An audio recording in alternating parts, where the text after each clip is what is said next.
Good afternoon, ladies and gentlemen. Welcome to Live Highlight in the Magic City on the Highlight channel. I'm Stu Nyman. Together I'll be announcing with Andrew Bleckman, who promises to keep me in check today. He's committed. And after this, that was impressive. Not during the game. As you may have seen, Benetrix just caught one behind his back. And now Gallo is here while I'm trying to announce what? Yes?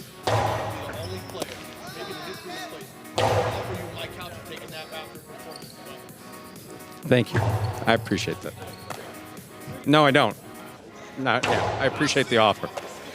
Yes, sleep deprivation. It's a wonderful thing. Let's see the effect it has on announcing. Together, Andrew and I will cover every point played today. All Mutuals wagering is now open on today's 8-game performance. Each of today's 8 games offers win, play, show, Quinella, Exacta, and Trifecta wagering. We have a daily double that begins in Game 1. Play the daily double, pick the winners of Games 1 and 2. We have 2 pick 3s. An early pick 3 and a late pick 3, just like the name suggests. Pick the 3 winners in those games. 2, 3, and 4, or 6, 7, and 8. Then we have a high-paying high 5 jackpot, the most popular wager here at Magic City. It's a pick 5. Correctly pick the winners of games 3, 4, 5, 6, and 7. If you do so correctly, have the only ticket that does so, you'll cash in on the high 5 for today with a $2,000 minimum guarantee. Online wagering is available at watchandwager.com, or if you're in the state of Connecticut, mywinners.com. However, placing a bet not necessary in order for you to enjoy all of today's highlight action. Ladies and gentlemen, we have 3, count them, 3 scratches in today's performance.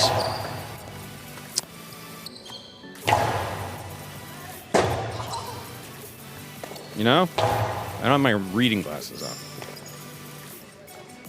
on. Maybe I was wearing them while I was driving. That's why I got here so quick. Those poor people. Okay.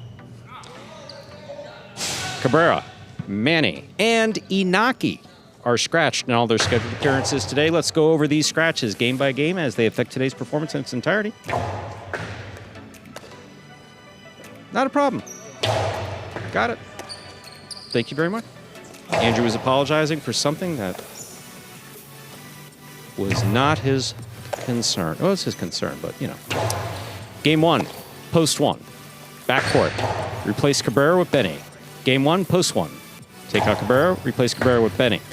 Game 1, post 2. Take out Manny, replace Manny with Arats. Game 1, post 2. Take out Manny, replace Manny with Arats. No scratches in Game 2. Game 3, post 3. In the backcourt, take out Manny, replace Manny with Benny. Game 3, post 3. Take out Manny, replace Manny with Benny. Game 3, post 5. Take out Cabrera, replace Cabrera with Arats. Game 3, post 5. Take out Cabrera, replace Cabrera with Arats. Game 4. Manny's out, post 8. Take out Manny, replace Manny with Benetrix.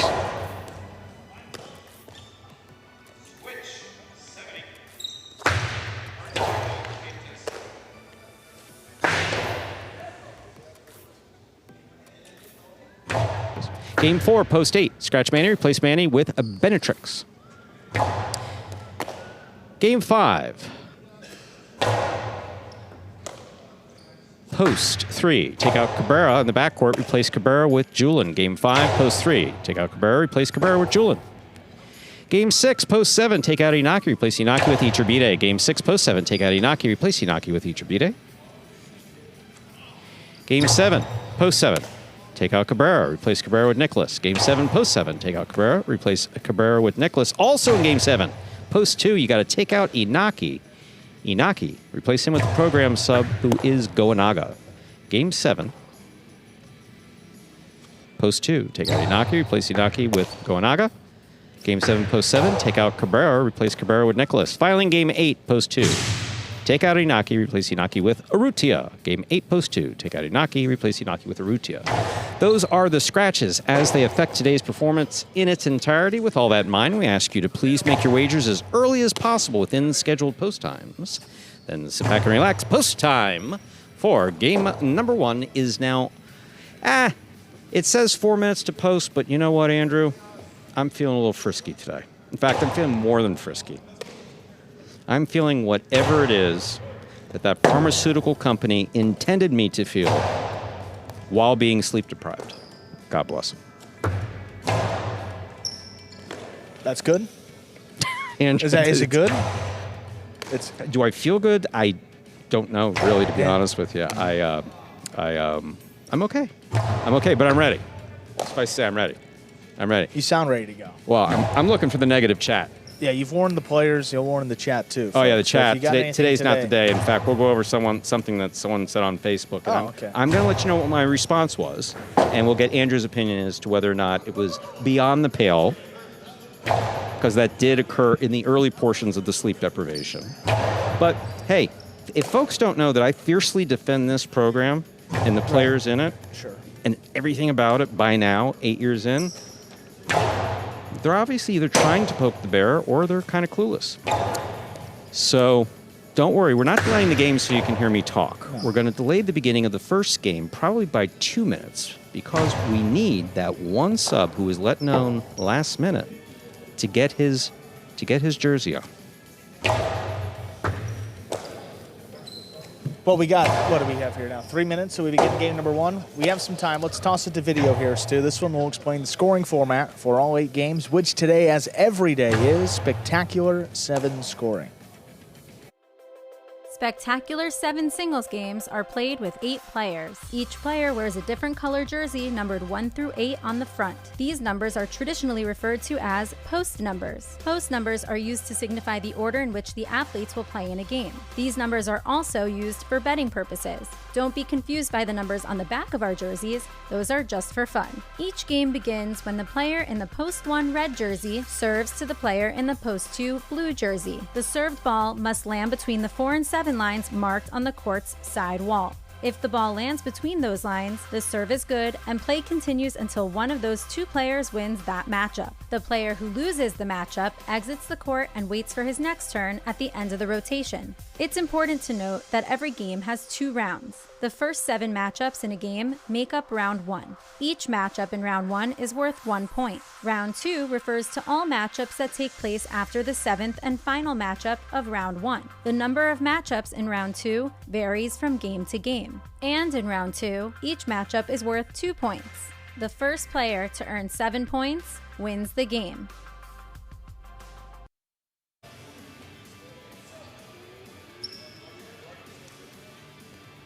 And we're back here, a minute from the start of our first game. As Stu said, might hold it a minute or so. We'll say hello to our friends joining us in the chat. A couple of you early on. See William, John, Keith, Jerry, hello, Noel, Hi-Li, Mo, Mark.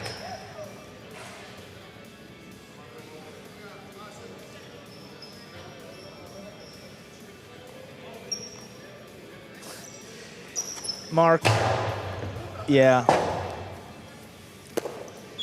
That was a funny interview yesterday, wasn't it? And I'll admit, you know, we don't have a lot of time to prepare the questions, so some of the questions aren't the best, but I didn't feel like that was the worst either. And the response that we got was interesting.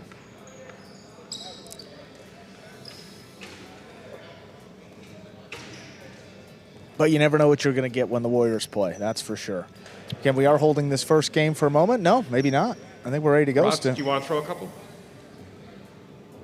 Rots, do you want to throw some? We're going to give Rots an opportunity. Rots was, what? I sprung it on him. Didn't mean to spring it on him, but the least we want to do is have Rots throw a ball or two. And he doesn't be ready. All righty. Good enough. Ladies and gentlemen, ready to begin. Game number 1, Juice will serve.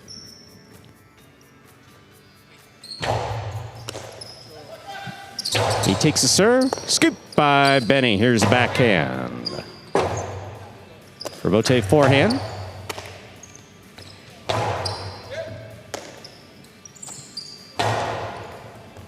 Benny with the scoop. Backhand from. Oh, ball juggled. That point goes to the 1.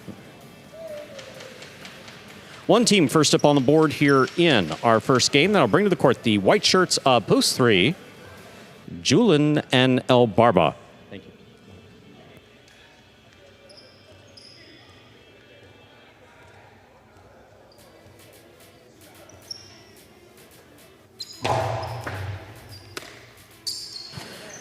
It's a powerful backhand by El Barba. He goes wall to wall. Juice gets in there, but that rebote is going to land wide. Point 3.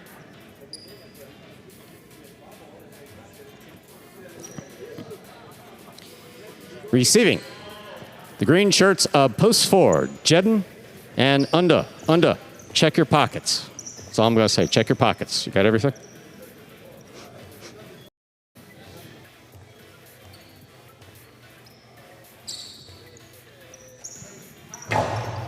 Jedden takes the serve. El Barba on the catch. Forehand from the 12 line. Unda. Big right side. Fine catch by Unda. Here's the backhand from the 12. Wall to wall. Out to the rebote.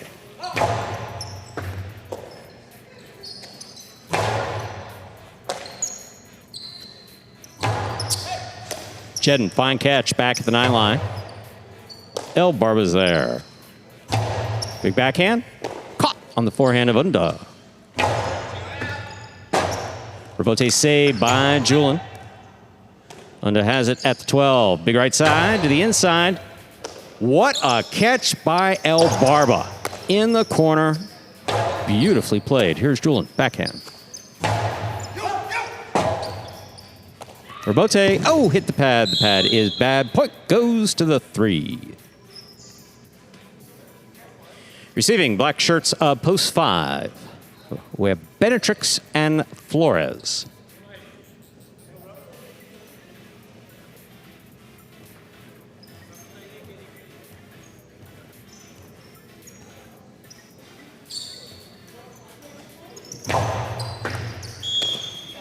Over serve, point 5. Yellow shirts of post 6 are now receiving. We have CRB and Ben.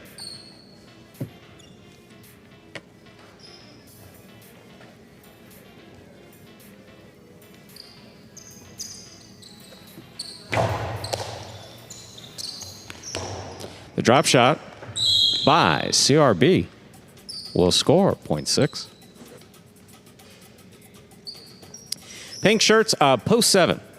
Arts is in the front court with Gallo in the back.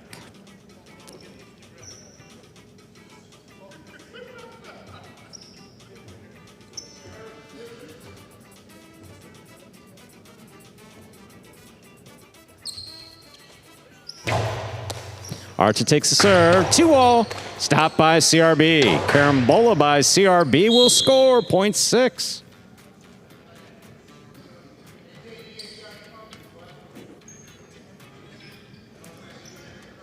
Here's the purple shirts, post 8. Ikeda in the front court with Tennessee in the back.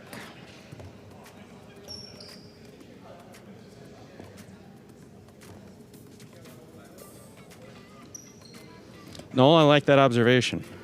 CRB and Ben, the 2 shortest names ever in highlight. You might be right about that. Forehand by Tennessee. Ben's there. Backhand now from the 11. Rebote. Forehand by Ikeda. Powerfully thrown.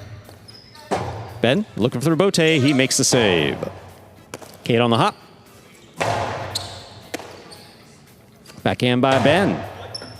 Tennessee is there. Rebote forehand saved by CRB. Ikeda attacks, lets it pass. Tennessee's there. Forehand to the inside. Ikeda. Backhand from the 8. Good catch by Ben, pulling it off the wall. Rebote at the sidewall. It's a tough one. Great save by Ikeda. CRB's there. He's winding up. The 2-all lands in and scores point 6. We've completed the first round of play. All matchups are worth 2 points now through the end of the game. First to return, the blue of post 2. That's Cool Fitness doing that jiggly thing up there in the front court with the Rots in the back.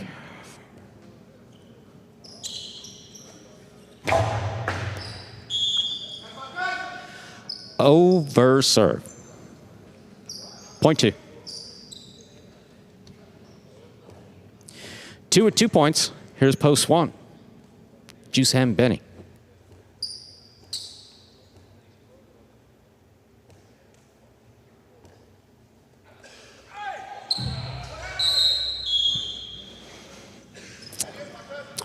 We'll just call that a miss serve and give it to the 1 team. 1 with 3 points. Here's post 4, the green shirts. That is Cool Fitness's cousin up there in the front court. Not a bad highlight player. Under in the back.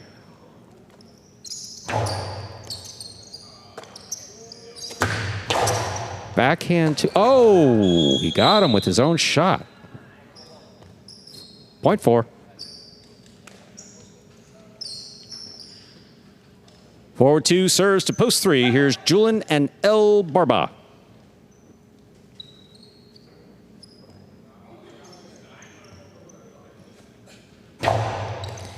Julian picks the serve. There's the backhand. Rebote. Rebote forehand by Unda. Caught by El Barba.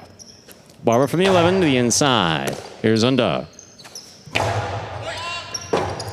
Rebote forehand to the outside is out of play. Point 4. 4 on the board with 4 points. Here's post 5. The black shirts are receiving. That's Benetrix in the front court with Flores in the back.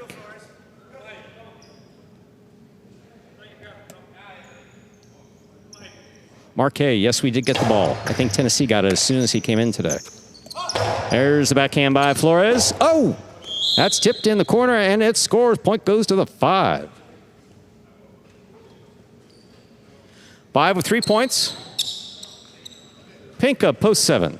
Artengallo.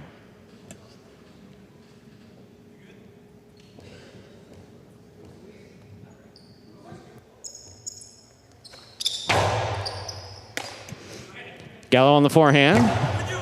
Passing. Rotate forehand to the inside. Tough one at the side wall. Will score. Point 5. Possible game point for the black shirts. Post 5. That's Benetrix and Flores trying to stop them. Ikeda and Tennessee.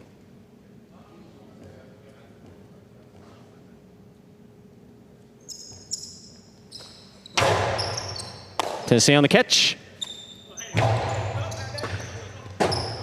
Benetrix on the rebote. High and inside. Ikeda cuts it off. Backhand. Rebote forehand. 2 pass by Benetrix. Caught in the air by Tennessee.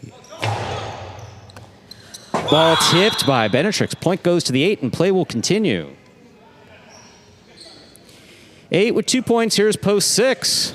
CRB and Ben, the yellow shirts.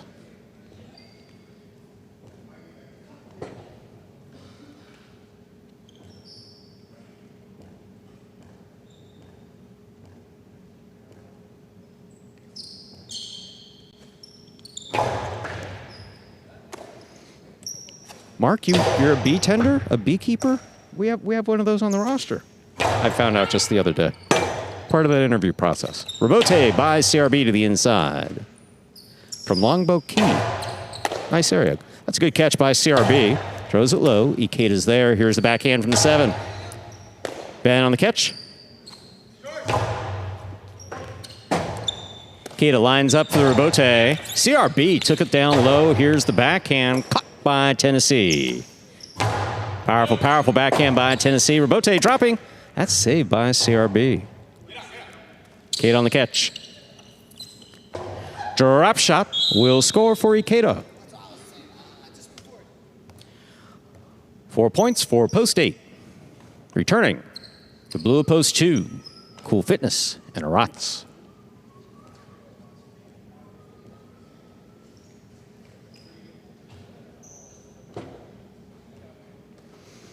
William B., I don't see those ads, but yeah, I'm not interested either. Thank you for pointing that out.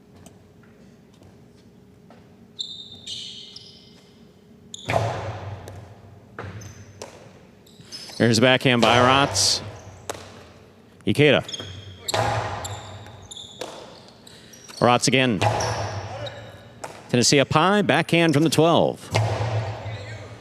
Wall to wall, out to the rebote. Cool fitness to the rebote. Little clip. Ikeda read it. Takes it on the forehand. Back at him.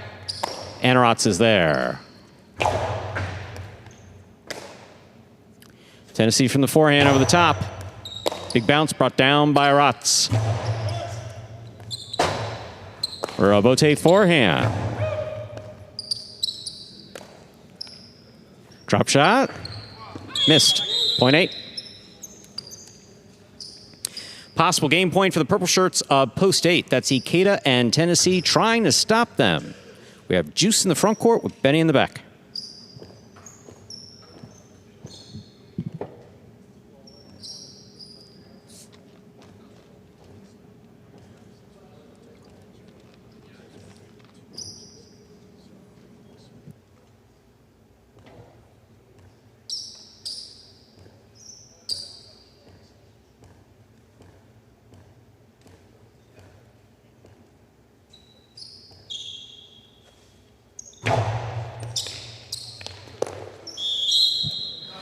That touch, Sonny?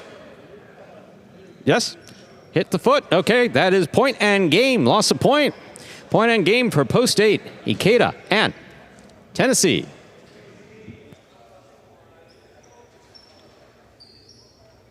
Five places, 4 shows. Unofficial order finish, 854. Your prices will be up in just a moment.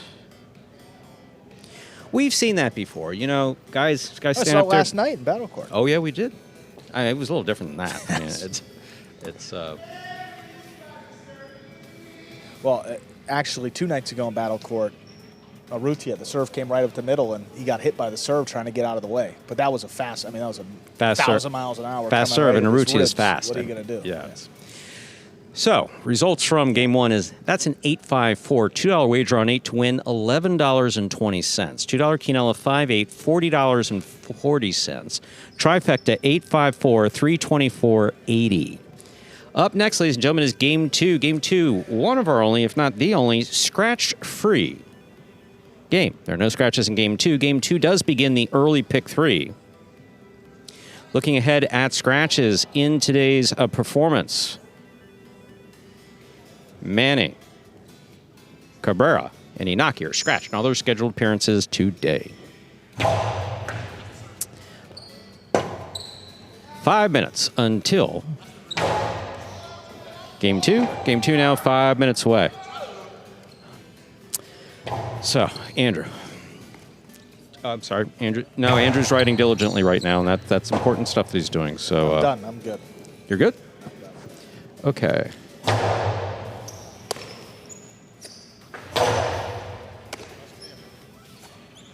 Wounded duck of a shot for... No, he's trying to get him on the drop shot. I mean, literally, the poor guy was notified that he was the second backcourt substitute on his drive in. And so he wasn't listed in the program. And so the basic rule is that we want you here a year before a year. When we all like something a year in advance. Right. Not always, but, you know. We'd like you here an hour before your first printed appearance in the program, whether that's to play or substitute. That's the rule that's up on the board. For the most part, you know, one of those rules that we're pretty, let's be honest, that I'm pretty, you know, lenient on, you know. So, yeah, no harm, no foul for Rats. And it's a shame that they had a drop, but we've seen far worse. So, Andrew, I'm going to call for the next practice. And then I'm going to read a response that I gave to someone who made a derogatory comment. And I want you to tell me, because I don't judge myself very well. And especially about the highlight?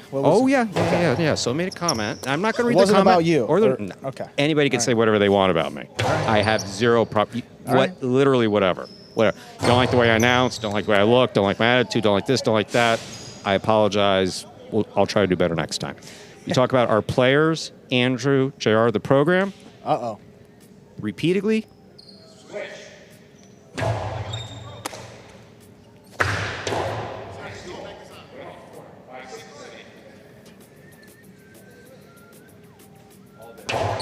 Okie dokie. So you ready? Yes. So let's just say that I was minding my own business, trying to enjoy a little of our video, wonderful team puts up on Facebook. And, you know, people can comment, and I've always recognized that this is not for everybody. But someone wrote something just really that I felt was beyond the pale. And we'll just say his first name is Steve, and we'll leave it at that. I may know him, I may not. Now, this is the response that I gave. And I'm responding as Stu Nyman. I'm not responding for the company or anything associated with it. I've got to be clear. So I say his name. So Zuleika, by your standard, not a professional. Lopez, not a professional. Gosheri and some of the others who are simultaneously playing both Winter Series and Battle Court are what? Half professional? 8 years later, and you're still cluelessly holding on to a vision of highlight that has not worked in the United States in 24 years. So please, say what you like on certain boards or wherever, but for those who do appreciate the truly wonderful highlight being played at Magic City, please grab a long chair and proceed directly to your nearest closed, rotting real fronton or empty lot where a fronton used to exist and enjoy the memories. We'll continue to do our thing. Oh yeah, Goico is on Facebook. Please navigate to the example of he and Olhran and Lopez playing a singles match in Bilbao on a court shorter than ours with a glass back wall and talk the same stupid about they also not being true professionals in those matches. Ridiculous. Okay, so offensive? What you said? Yes. No, I wouldn't say it was offensive. I think it was about as light as it could have been, really. I just don't know. You didn't mention what was said before. I'll show it to you later. Okay. Yeah, because I was going to say, maybe I'll see the... He does have, I mean, don't get me wrong, I see a lot of that. I see a lot of these comments. And for like a long time, it's like, be bigger than that. Don't respond. Well, you know what? Sometimes you just got to respond. Yeah. Sometimes it's good. Of course it is. Of course it is. I mean, the things to say, it's like real professionals rolling in their grave. Okay, well, if they're rolling in their graves, they don't have an opportunity to play here, first of all. Goody. Time to begin our second game. That's the way it's going to be today, guys. And by the way, get all your questions in because we only got so many, what are these called? Pelota events to go where you can get your questions in that we might answer before we take a hiatus from Pelota. And Keith, I see what you said there. Stu, he wants to send us a package. I wouldn't send it here. We may not get it. So maybe you could send it to either to my place or Stu's place. So we'll ask you and we'll get in contact with you there. Or the official because the official WJL website. Okay. The Ponce address that's on there. That's the official address. Okay, that's good. I was going to say. Yeah. Can I send it to the? You know what? Sometimes I just got to read a little further. It was in the next sentence. Can I send it to your attention at the corporate address? Yes, absolutely. Yeah, that would have been right, Keith. Absolutely. You got it, Keith. There's a guard there that will make sure it's not ticking.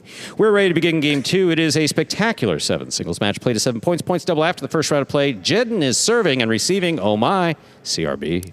Last thing I want to happen is to see someone else enjoying some jerky that was meant for Stu and I in the security office. That'd be a shame. That is an underserve. Point 2. And thank you, Keith. Receiving in the white shirt of post 3, Ben.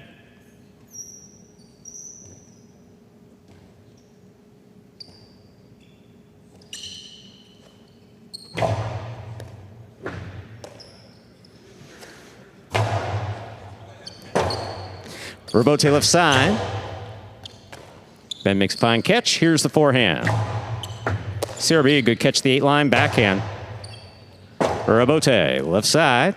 Low and hard. CRB's there. He's winding up. 2-wall scores. Well played by CRB. Point 2. That'll bring to the court the green shirt of post 4, number 10, Juice.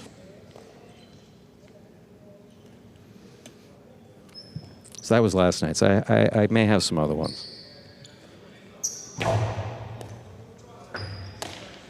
Here's a backhand by Juice, powerfully thrown. CRB stops it on the left side, back at the 10. Juice looking for the Robote. Robote. Played by Juice. Ball missed. Point 2. 2 with 3 points. Here is the black shirt of post 5, number 24, Cool Fitness.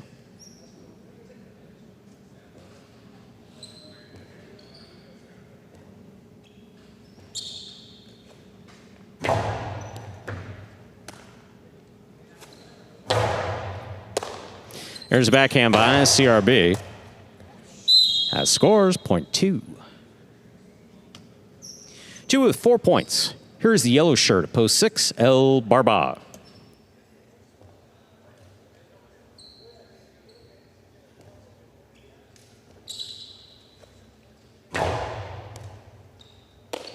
Here's El Barba on the catch, backhand.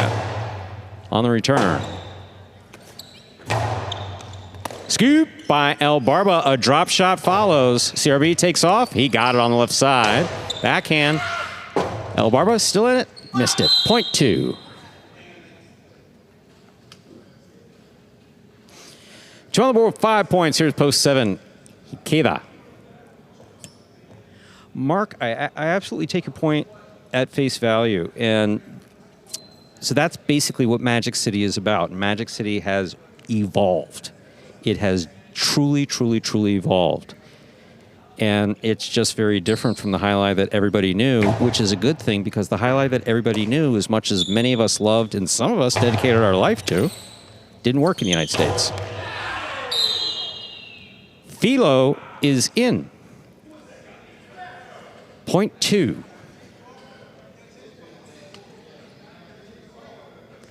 CRB has gone straight points to possible game point. Receiving Tennessee.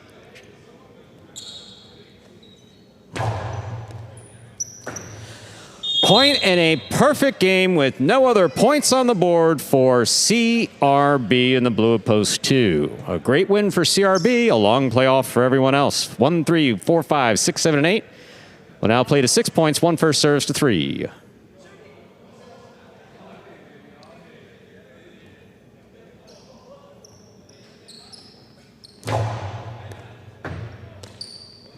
Here's a backhand by Ben. Jedden's there, fine catch, backhand. Right to the corner.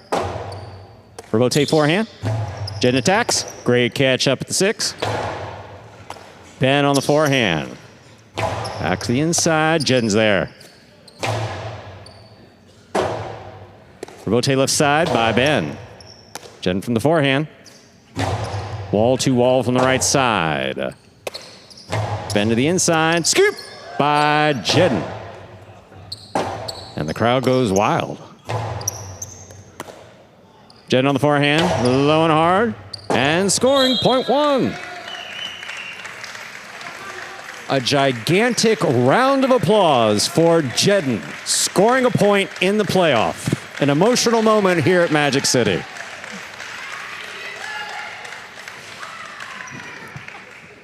I got news for you, and I don't typically talk to the players. If you mess this serve up, you're going to hear it. Just get the ball between the 4 and the 7 now. You've taken your bow. Make sure you get the serve in the box.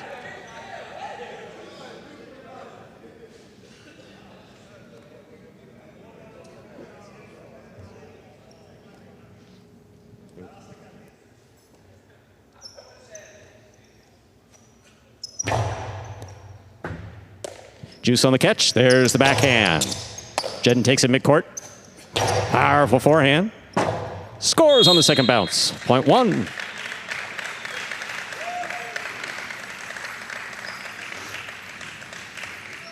That's a talented man in that red shirt. I'll give him that. Doing well in this playoff. Receiving is the cuter cousin, Cool Fitness.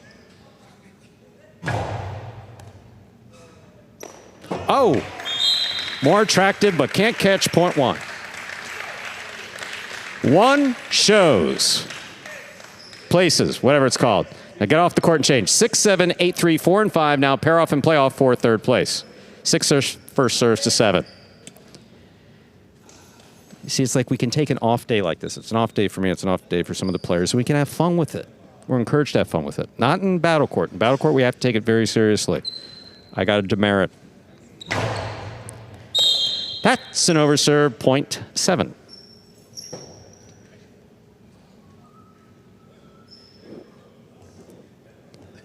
Eight serves to 3.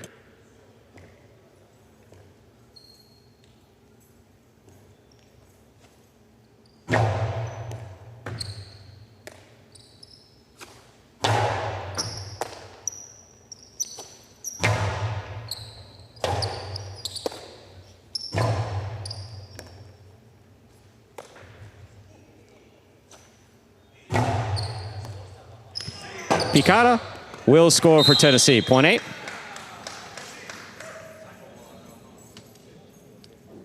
Four now serves to 5. The winner of this point meets 7 and 8 in the continuing playoff 4 show, which is third place. Juice serves.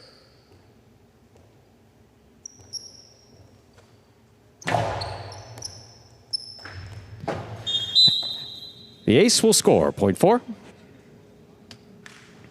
7, 8, and 4 play off for second place. 7 first serves to 8.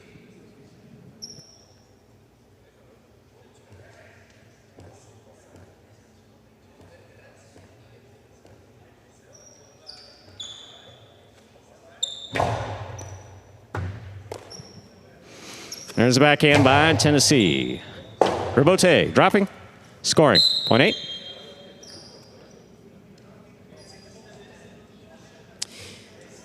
Possible show point for post 8, Tennessee, trying to stop him, Juice.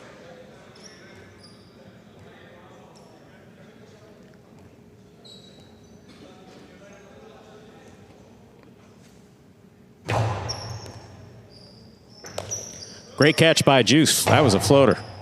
Tennessee, midcourt, backhand. That scores. Point and a third place finish for post 8, Tennessee. 2-1-8. Unofficial order finish for game 2.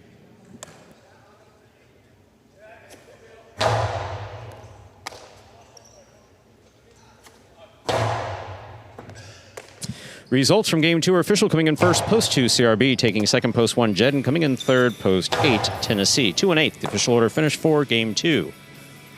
Our daily double, 8-2, our only daily double, returning $29. $2 wagered on 2 to win $21.08. Who was in the 2? CRB paid $21.80. Come on, the Pari-mutuel guys are like, they know our players better than anyone, right? Well, I will say, going back in the stats here, Ikeda's won 2, 4, 6, 7 in a row going into this game, so that it made sense. But it was a good performance by CRB. Yeah, CRB's he played really well. Some days he's on, and today's he's on. All the 2-alls landed in. Just roll around one more time to these prices so that I may read them to you, and then we can move on. We're looking for our Quinella, which is a 1-2, $34.80. That's first and second in any order. Trifecta 2-1-8. $542.40. Up next, ladies and gentlemen, game 3. It is a spectacular 7.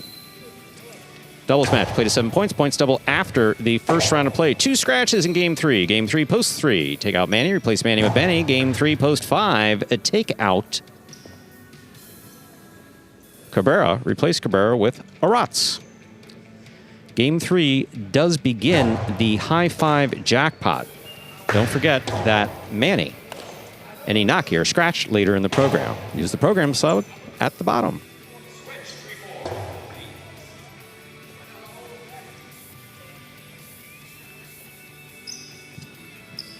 So, Andrew.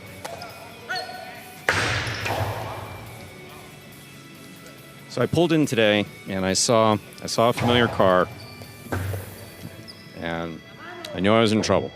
Didn't know what I said, but I said something. Suffice it to say that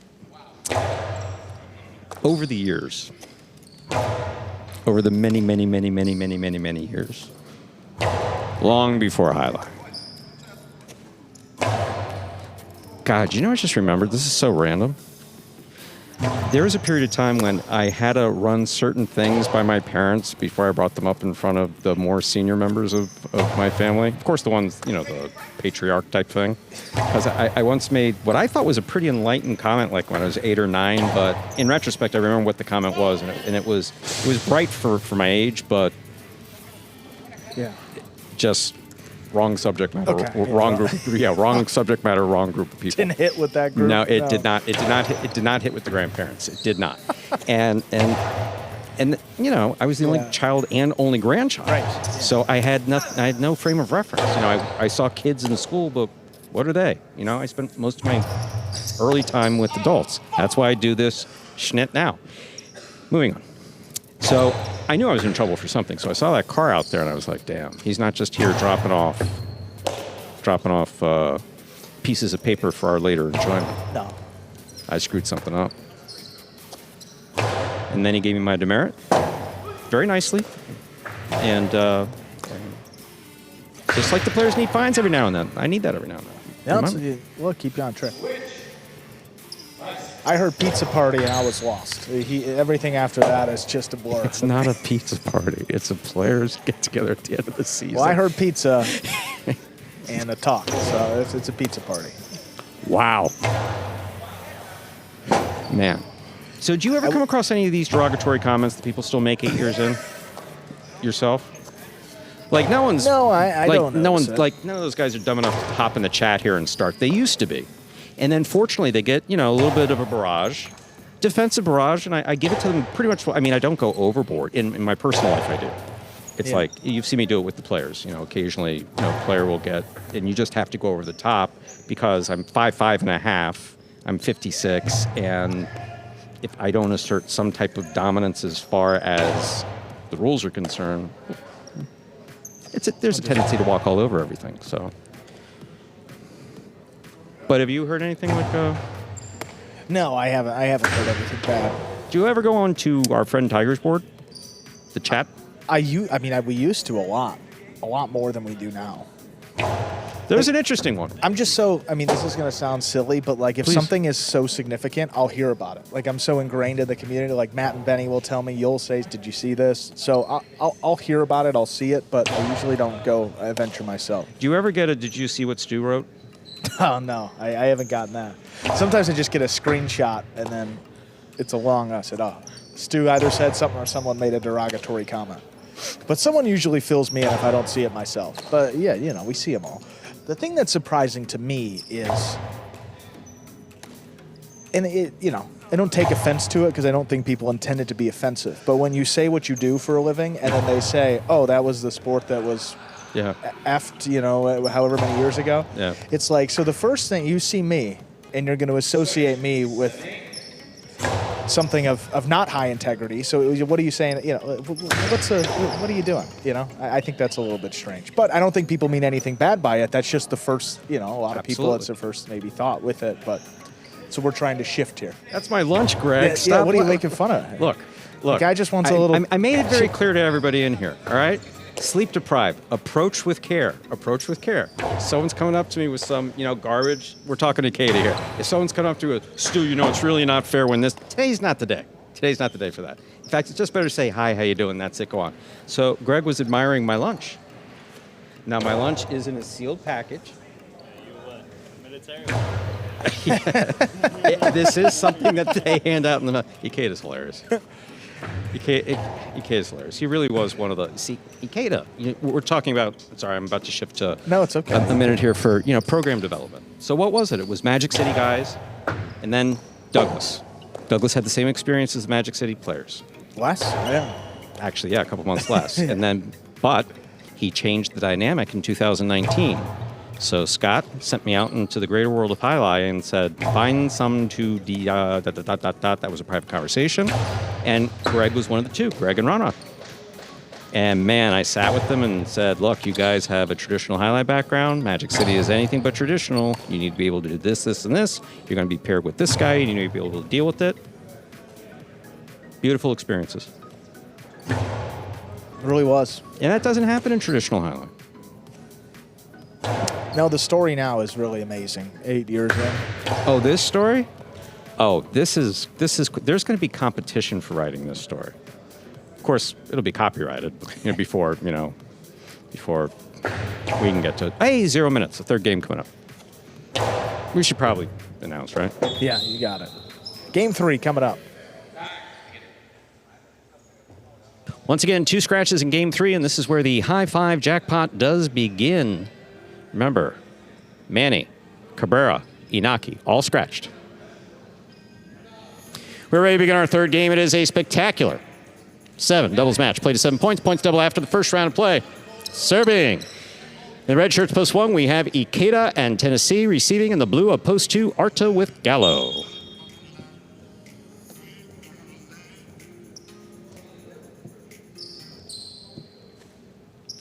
There's a serve. That's an underserve. Point 2.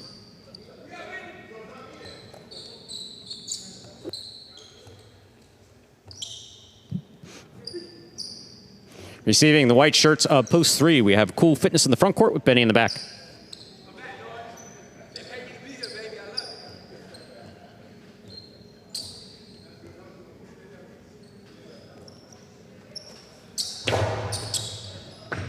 Benny goes down low to make that catch. Big backhand follows.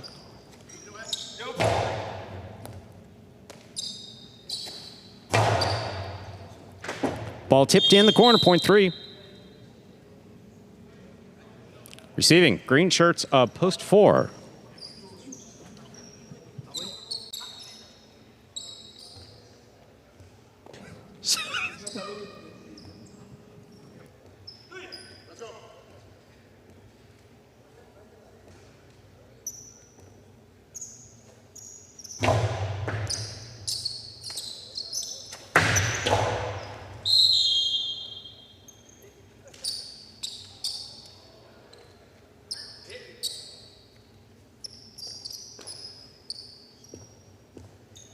Three gets the point. Receiving black shirts post 5, Juice and Rock.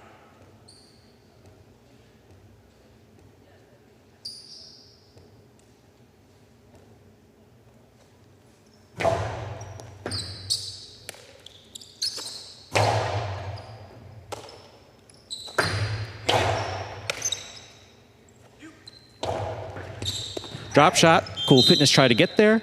That will score. Point 5. Yellow shirts of post 6. We have Benetrix and Flores. Flores, are you talking crap to rats? Really? Seriously? You think that's a good way to start the day off? All right.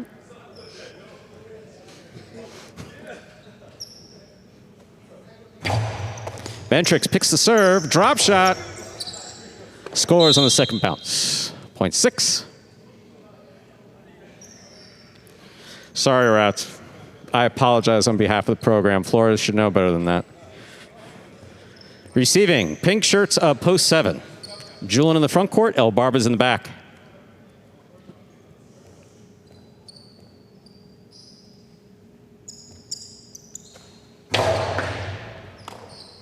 In and out of the cesta goes, point 6. 6 on the board with 2 points. Here's post 8, CRB and Ben.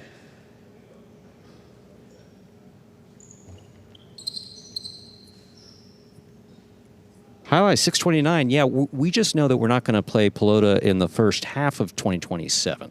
There's no position on Pelota longer term. We just need to get this move out of the way. We're even looking forward to announcing that move. Robote saved by Benetrix. Oh, miscommunication between CRB and Ben. In all fairness, if I was Ben, I would think that CRB would get everything myself, because that's the way he's been playing. Point goes to the 6. Hell no. 6 with 3 points. Here's post 1. Ikeda, Tennessee.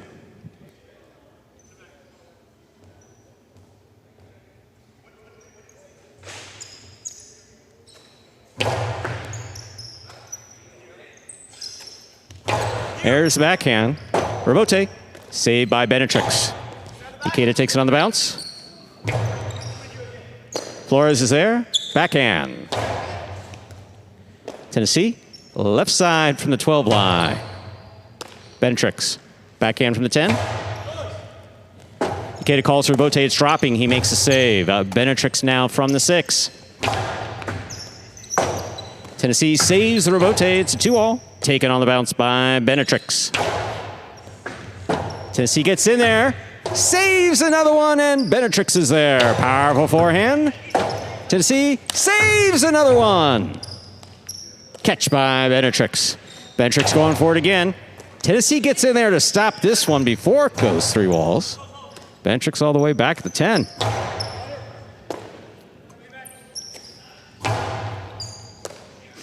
Here's the backhand by Benetrix. Tennessee from the 11. Powerful throw.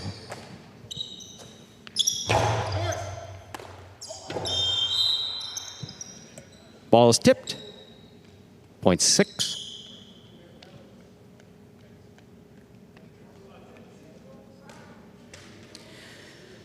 Post 6 has 5 points. Possible game point. Trying to stop them to blue post 2. Artagallo. Gallo makes the catch. There's the forehand. Benetrix. Backhand. Backhand by Gallo. Benetrix looks for the rebote midcourt. To the inside it goes. Gallo up high.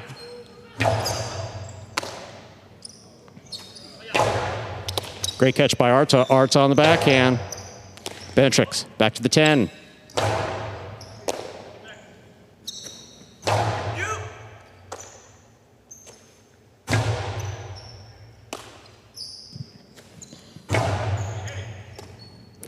There's a backhand by Benetrix.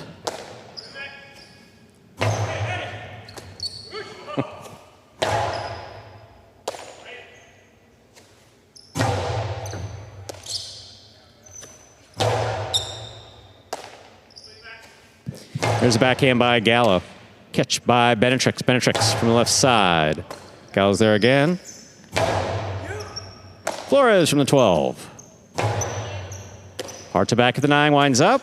That inside placement will score for Arta. Perfectly executed along the wall. Point 2, play continues. Two teams serving to post 4. Jed's in the front court with Unda.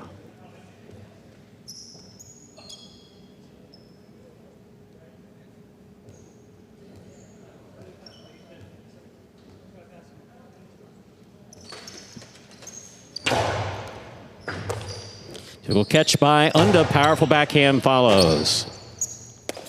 Arta looking for that big bounce. Unda advances. Right side to the outside. Scooped up by Arta. Arta with the 3-wall play. Caught in the air by Unda. Good duck by Jedens. Good scoop by Gallo. Here's a backhand by Unda. Powerfully thrown. Rebote. Forehand. Unda's there. Backhand from the 8. Scoop by Gallo. Backhand 2-all is out. Point 4. Forward 2 points, serving to post 3. The White Shirts return. Cool Fitness and Benny.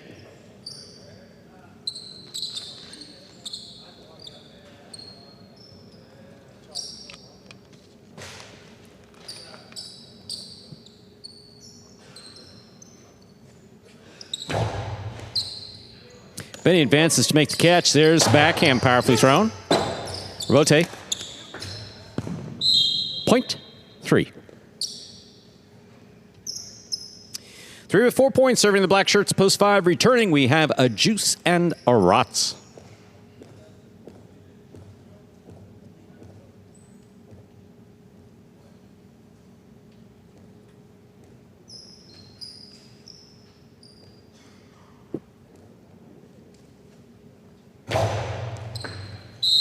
Underserve, point 5.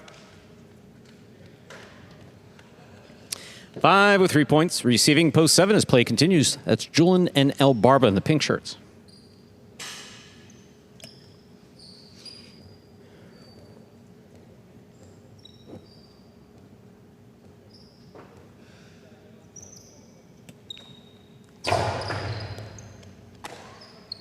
Backhand by El Barba. Hard throw to the inside. And a Rot scoops it at the 13. Julian now from the forehand at the 7. Karam. Rot's got out there just off the tip, point 7. 7 with 2 points, serving to post 8. Purple Shirts return. That's CRB in the front with Ben in the back.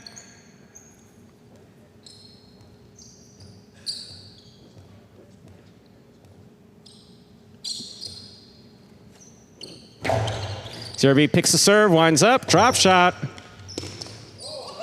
Julian got there. What a catch by Ben. He hopped up and got it. Julian's there midcourt. Powerful throw. Ben went for the scoop. Missed. Point 7. Returning post 1, the Red Shirts, Ikeda and Tennessee.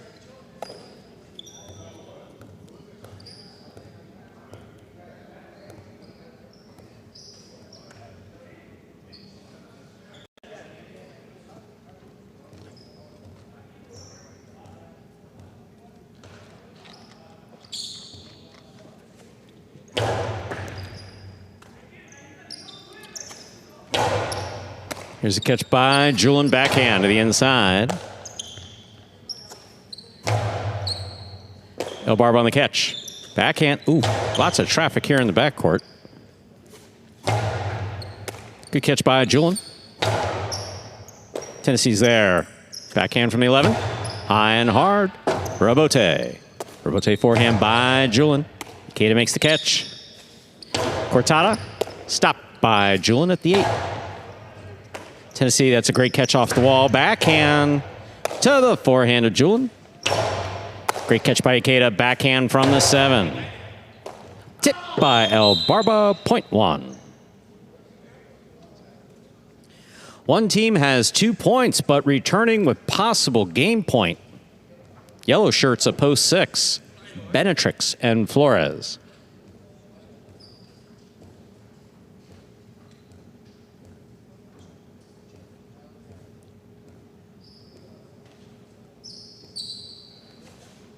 Outside serve.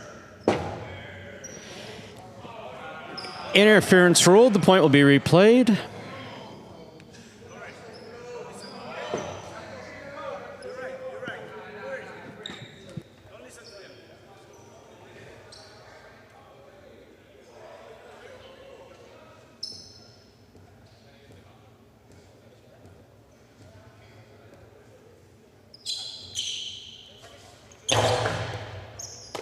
Flores on the catch. There's the backhand. Catch by Tennessee. Big backhand by Tennessee. Robote. Forehand. Ikeda takes that on the left side. There's a backhand. Benetrix with a hop back to the 11 line. Tennessee. Great catch at the side wall. Benetrix again. Backhand from the 9.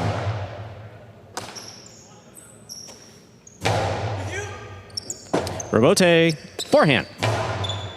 Kate on the catch. Flores hanging in there. Catch by Tennessee. Here's a backhand. Little clip. Robote coming right up the middle. Beautiful Robote by Benetrix. Ikeda calls for it. Ikeda to the outside. Benetrix on it. Hard throw. Tennessee clutch catch on the forehand. Over the top he comes. Big bounce brought down by Benetrix. Ikeda takes it in the air. Backhand from the 8. Little clip. To the outside it goes. Benetrix saves it. What a catch by Ikeda on the forehand. Flores, a pie, backhand. Tennessee powerfully to the inside. Benetrix moves to the 9. Big backhand by Tennessee. Robote coming out. Robote forehand. Ikeda, great grab at the 9. Back to the inside it goes. Flores, what a catch on the left side. Benetrix, backhand. Wall to wall from the left side. Robote coming all the way out to the 6. Ikeda's there. Outside placement of the forehand. Robote lands wide. Pointing game, post 6. Benetrix and Flores. 6 wins it. 3 serves to 7. This is a playoff for 2nd and 3rd place.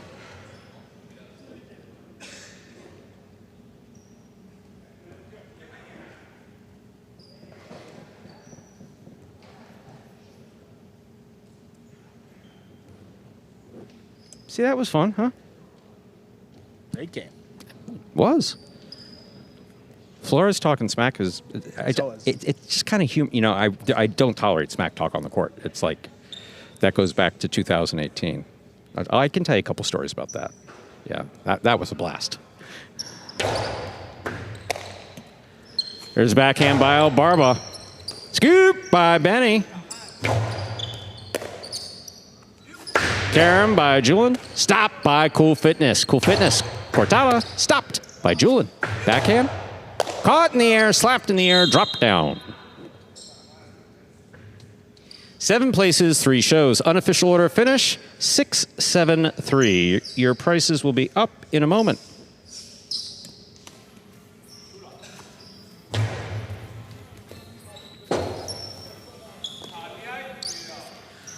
Unofficial order finish for game 3, 6-7-3. There are your prices. $2 quinoa, $6-7, $89. Trifecta, $6-7-3, $660.80. A $2 wager on 6 to win, $18.40. Up next is Game 4. It is a spectacular 7 singles match. Played to 7 points. Points double after the first round of play. There is a scratch. Game 4, post 8. Scratch Manny. Replace Manny with Benetrix. Game 4, post 8. Scratch Manny. Replace Manny with a Benetrix. Post time for Game 4 is 5 minutes away. Good luck.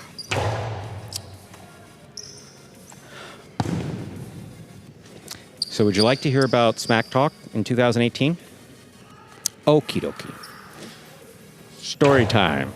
Actually, it's good to get these stories out of the way in advance of the move. You know, it kind of builds things up, where we've been, where we are, and hopefully we'll get that memo from the head office for our last performance, and we'll be able to announce it, because if I'm not mistaken, one of the players stepped beyond the pale and threw a name out there, and I know that a certain executive producer was fuming. She was hot. I don't know if did that happen yesterday. I don't think so. Well, that wouldn't happen on the broadcast. I could have hallucinated it. I absolutely could have. I could have. I know that I was spoken to about what I said, but you know, that guy just out there basically explaining why he's got a mustache is because we're going. Actually, it's like the worst kept secret, but still, literally for announcing purposes, like because we're announcers, we need the memo. Seriously, we need the memo. And I'm having been in that position before, where sometimes unpleasant things were going on. Yeah, you want to control the narrative. You need to be able to control the narrative, and I completely respect that. But I'd like to be able to get the narrative out to these folks here, and I think that'll probably happen. So, Smack Talk 2018. So 2018, the idea was basically this. The origin story for Magic City was... Which? 5, 6, 7, 8. The origin story, as you know, there's a documentary about it, was basically where our CEO had been previously for a few years. That group of players had an opinion that has been shared by others and many about the concept of glass court. It was new and fresh and scary, and like many ideas, you know, people are bugged out by it. So based on that experience, and a kind of funny story, I'll throw this part out there. Someone told him not once but 3 times, it's almost biblical, not the first time, not the second time, but the third time. He told them, I may be in a position to do this without you. I may train other athletes to play highlight. And someone said, you can't do that. Now, you know our CEO, right? Yeah. I consider him competitive, not being a competitive person. You're competitive. Yeah. Oh, yeah. I'm totally not. I'm protective, but I'm not competitive. I'm not competitive. He's competitive. So the challenge was issued. Anyway, put this group of players together from University of Miami, and they came from diverse backgrounds. You know, Tennessee baseball, Carballo baseball, Jedden. Got a Super Bowl ring. 2006 Colts, right? Yeah. And we had, as my friend called it, the ice cream man with the Uzi, Nate the Great, and yeah, by any measure, the first year was a little peculiar, and there were things that JR and I had to do, and one of those things was, okay, we understand that, like when you kneel down on a football gridiron, it's called, or whatever it's called. Yeah, when you're on the gridiron, you talk nonsense to try to throw the other guy off. In highlight, you're not playing singles, talking smack to try to get in the other guy's head, or when the other guy's serving, as Nate the Greek did, go, hold up, wait. Or try to distract him like that. So when I saw that happen, I was like, what is this? This is the most bizarre thing I've ever... This is like... I saw a player put 2-sided tape on the inside of their cesta to try to help him catch. I mean, we saw stuff that was whacked. Like whacked. And gradually we brought in, you know, gradually... Double-sided tape. You never heard that? You never heard that story. Did it help? I can't imagine it did. I don't think so. He didn't make it beyond 2018, but it didn't have to do with the double-sided. No, literally. I walked up to him. I said, what's in your cesta? That's a good one. And there were strips of double-sided tape on the inside of his cesta. I was like, and literally, you know me, I'm like, what the hell is this? What is this? It's like putting Stickum in the basket. How Still long has can't this been catch going it. on? And JR just kind of looked at each other, with our mouths hanging open, as you've seen us do many times, like shaking our heads like, we'll continue that story later because you seem to enjoy it. I didn't know you didn't know goodness. that. Let's begin. I don't know. Maybe I've heard it, but it just hit me today. Just the visual. Whoa. Hey, someone threw the ball after We I got said game let's number begin. 4, though, folks. Not ready to begin.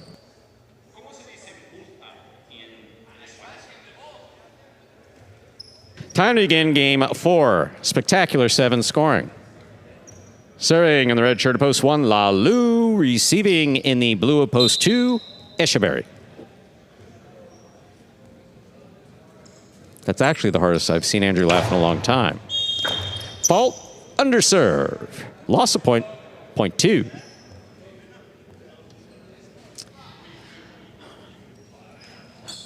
Receiving the white shirt, post 3, Goanaga.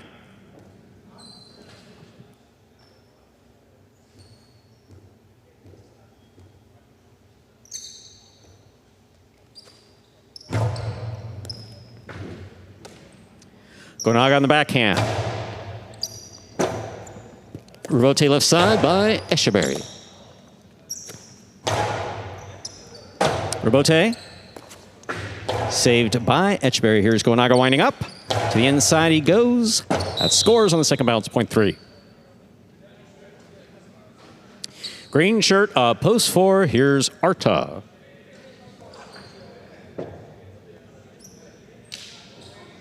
I'll finish the two-sided tape.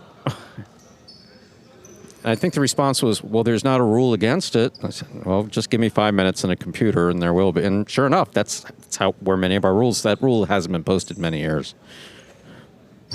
Yeah, I'll finish the two-sided tape story in a little bit. I don't even know if Scott knows that one. There's a lot of stuff we didn't tell Scott. Costado to the inside by Goanaga will score point 3. 3 serves with 2 points to the black shirt of post 5, worn by number 16, Julian. Still sporting an awesome mustache.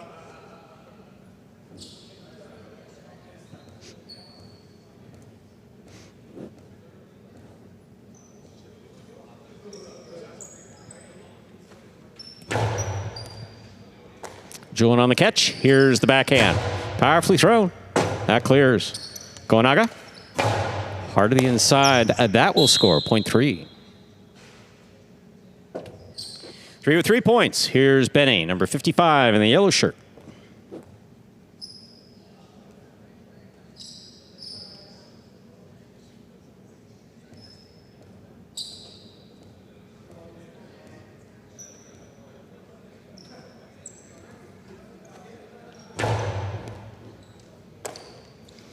Benny with a hop. Powerful backhand follows. Rebote coming out.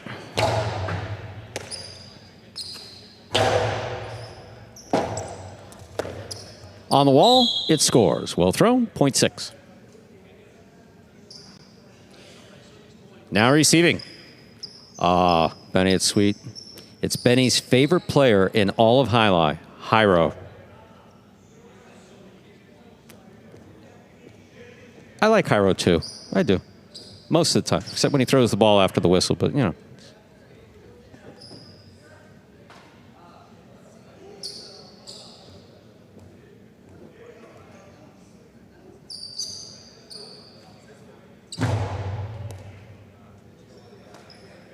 There's a backhand by Hyro, powerfully thrown to pass. Rebote forehand.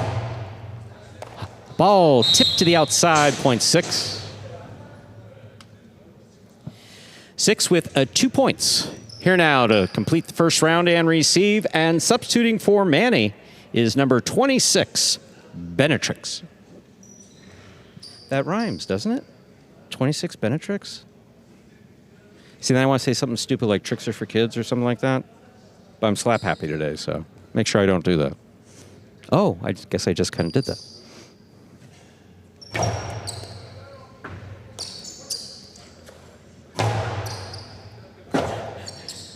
Rebote forehand by Benny. Benetrix. Rebote, 2 off the 9 line. Benny stops it. Right side. Will score. Crossing the sidewall. Point 6.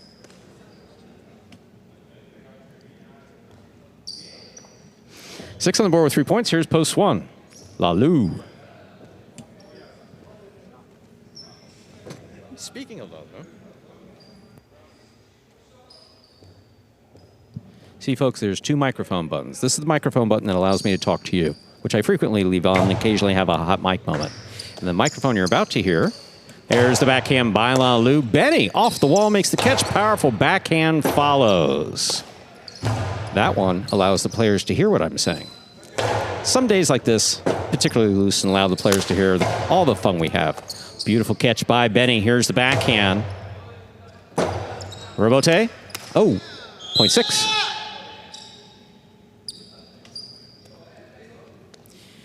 Benny's gone straight points to a possible game point with 5 points. On the court trying to stop him, Echeverry. There's some interest in the chat about the 2-sided tape. I didn't think... See, there's some stories that may get left out of lore, and apparently they're good.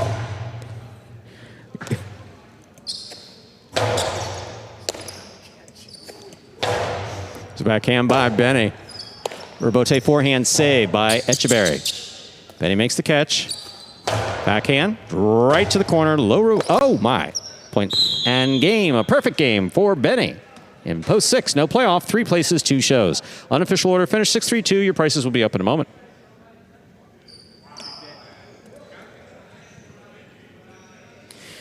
Results from game 4 are official. Coming in first, post 6 with a perfect game was Benny.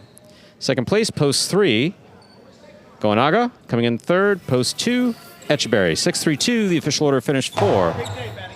It's a big day, man. Keep it going. Game 4. $2 Quinella, 3-6, 37.80. Sorry, the other announcer was yelling over my head at one of the players. You can go over there and tell him. I mean, you know. $2 Quinella, 3-6. Andrew didn't do anything wrong. It's a weird day. $2 Quinella, 3-6, 37.80. The trifecta is 6-3-2, 218.60. The pick 3, the early pick 3. Remember, I have a late pick 3. Early pick 3, 266, 3 of 3 numbers, 315 simoleons, dollars. Up next, ladies and gentlemen, is a game number 5. It's a spectacular 7 doubles match. Played at 7 points. Points double after the first round of play. We do have a scratch. Cabrera is scratched. Game 5, post 3. Scratch Cabrera. Replace Cabrera with a Julin. Post time for game 5. 8 minutes. Good luck. Andrew, where are we going? Back to the double-sided tape? Really?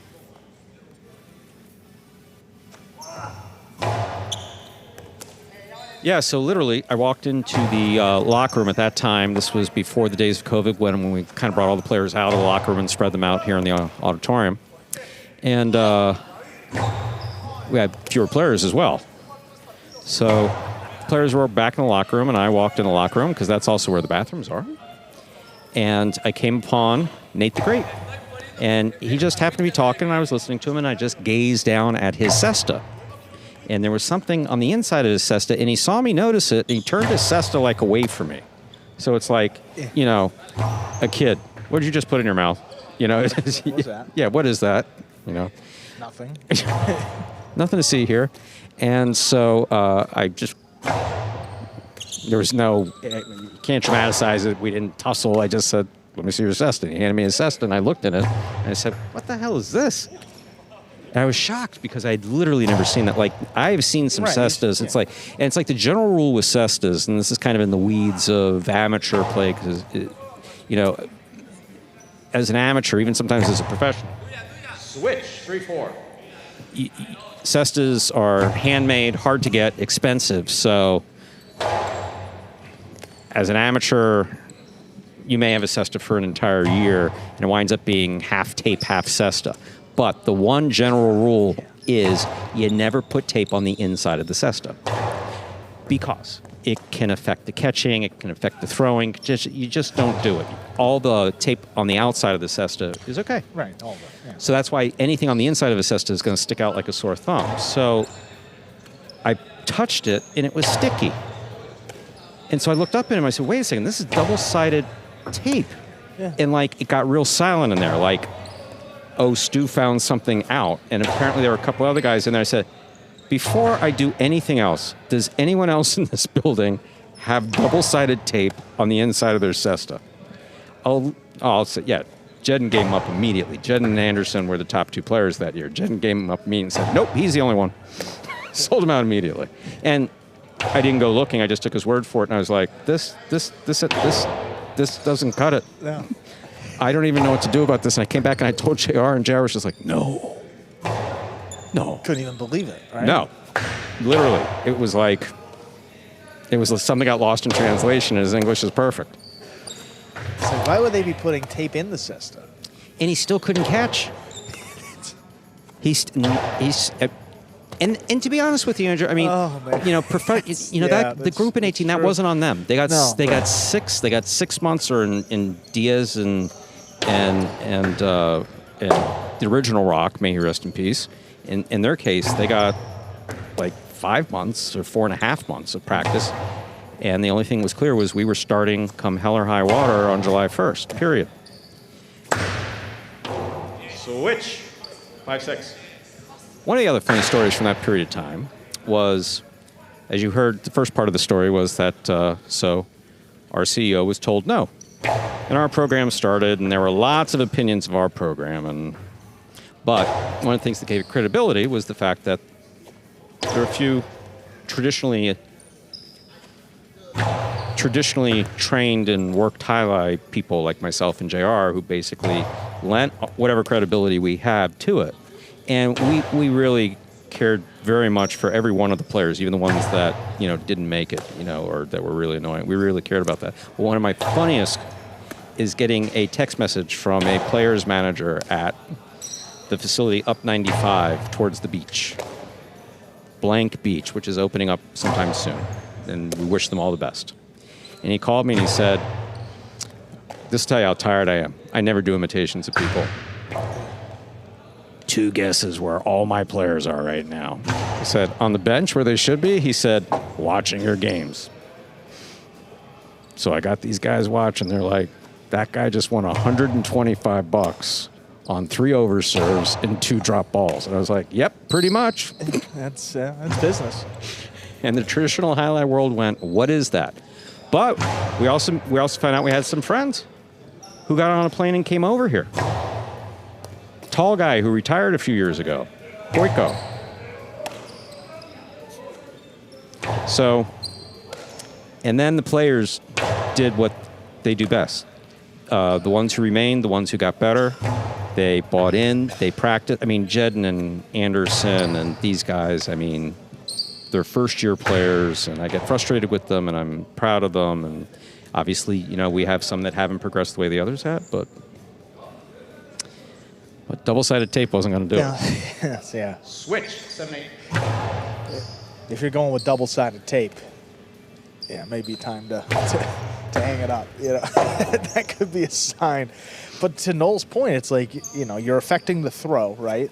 Definitely. I mean, you might be able to catch a little better, but it could hurt your shoulder. I mean, injuries. A whole bunch of things. There's so much that's wrong with it that it you just could hook one, like it was so far beyond it was so far beyond the pale that it was just weird.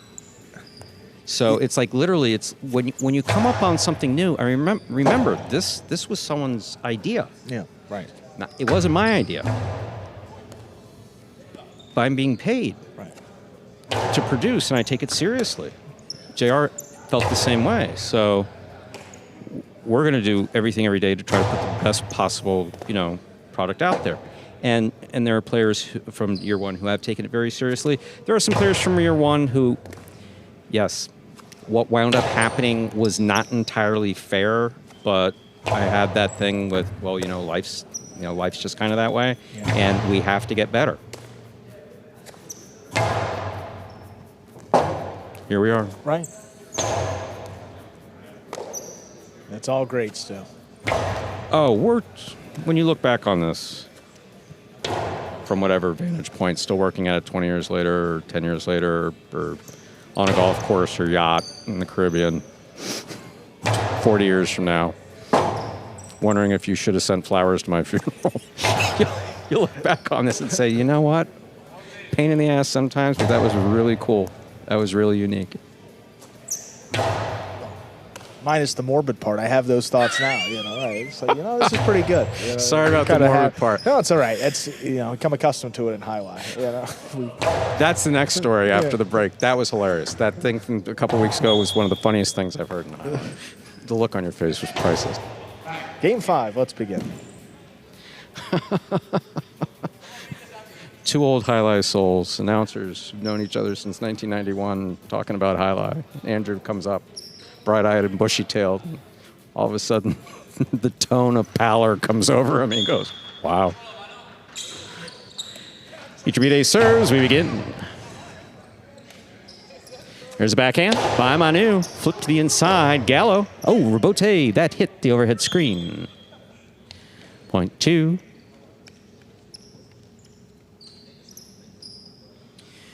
Two serves. White shirts a post 3. Arruti is in the front court, and Julian substitutes for Cabrera in the back.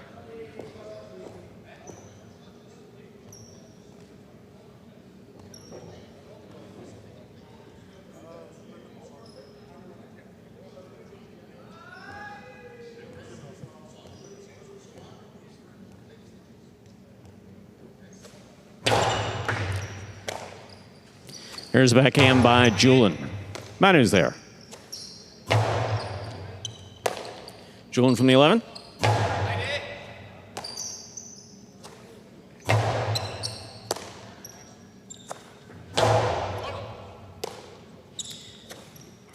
Manu on the backhand. Julian lets it pass. Rebote forehand by Arrutia.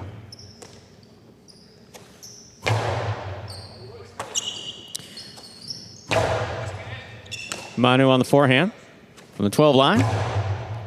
Arrutia picks it at the 8. Here's the backhand. Jairo's there.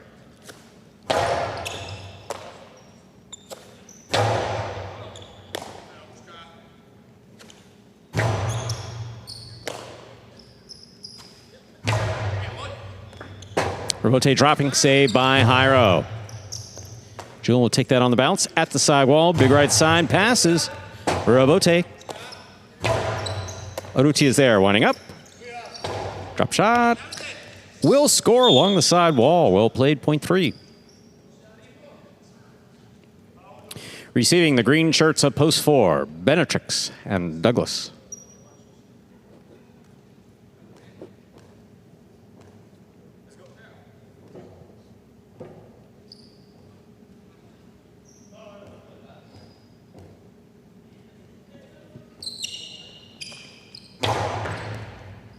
Douglas on the catch. There's the backhand. Man, Arruti is fast. I don't know that he's that fast. Oh, the crossing is just so difficult to watch. There's a backhand by Julian. Arruti on the catch. Oh. 2 bounces before Douglas made the catch. Though it looked really good. No, it did look good, but 2 bounces, point 3.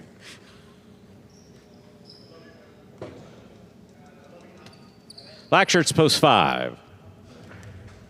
Go Sherry and Ben.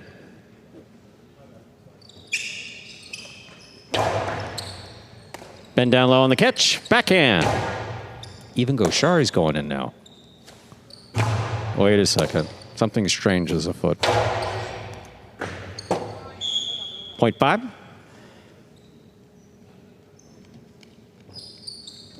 Receiving. Yellow shirts post 6. Lalu and Arats. Nothing suspicious. Just the general rule is get off the wall and go around behind your opponent to the outside if you need to get to the outside. Sometimes you get trapped. I don't know. Always gave me kind of a nauseous feeling. Here's a backhand by Ben. Goshari on the catch. Backhand from the 9 to the inside. Arats. Backhand from the 12. Sherry winds up. Philo. Red by Lalu. He didn't stop at point 5. 5 on the board, 2 points. Here's post 7. Echeverry and Benny. Stopping it, catching it, getting there. You can have excellent court positioning and get there. Try to set the, quote, easy catch up for yourself, but Stopping certain balls in your cest is particularly difficult.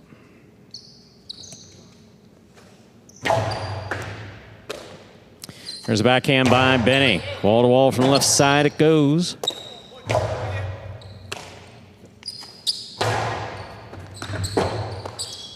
.7.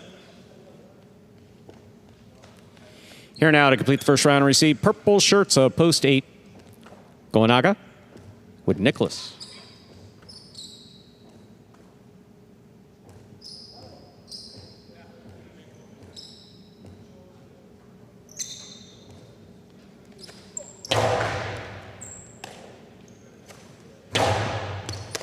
Etcheberry gets back in there, makes the catch. There's the backhand. To the corner it goes, on the wall. There's the backhand by Etcheberry. Nicholas is there. Backhand from the 10.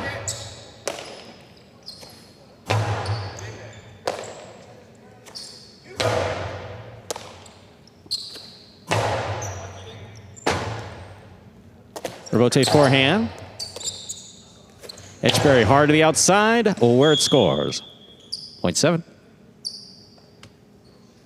We've completed the first round of play. Matchups are worth 2 points now through the end of the game. First to return the red of post 1, Iturbide and Agello. It's been interesting watching Etcheberry get more comfortable. You know, we've talked about it in battle court. And see it here pretty regularly in Pelota.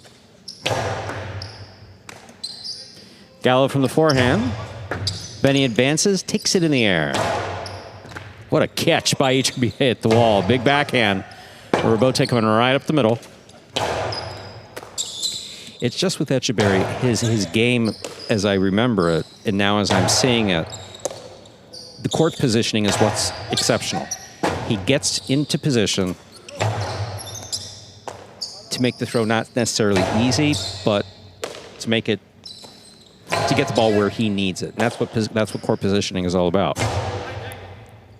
And the way he stops it on the left side, too. You know, he really stops the ball.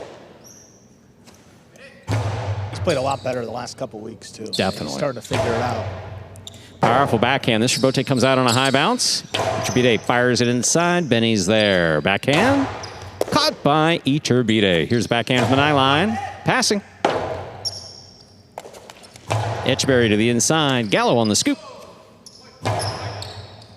Benny calls for it. Backhand from the 10. Scoop attempt missed.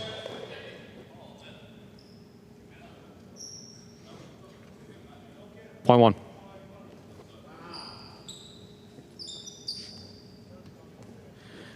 Receiving blue post 2, Jairo and Manu.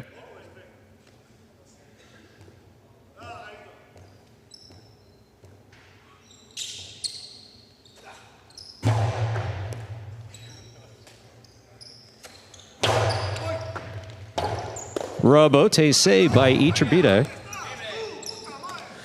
Manu stepping up. Powerful forehand. Rebote left side.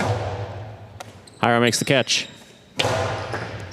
Scoop by Gallo. Jairo at the 7. From the forehand, hard to the inside. Gallo's there.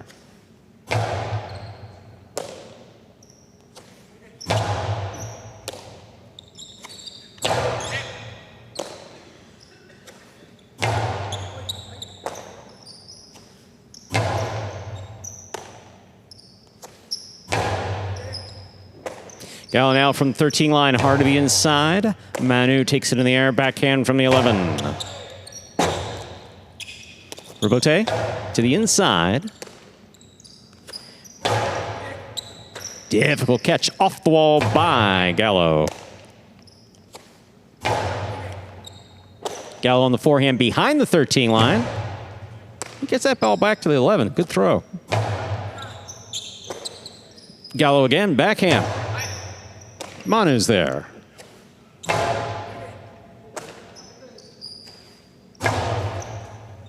That ball hits the overhead screen, which is out of play, .2. Two team has 3 points. Here are the green shirts of post 4, Benetrix and Douglas return. Jar Sherman, good afternoon. Welcome to Pelota and the chat. Gotta warn you, It's been well, I think it's been a little lively. Douglas moves out to make the catch on the backhand. Puts it inside. Manu scoops it up. Douglas is there. Manu again. Backhand. Low runner. Douglas at the 13 line.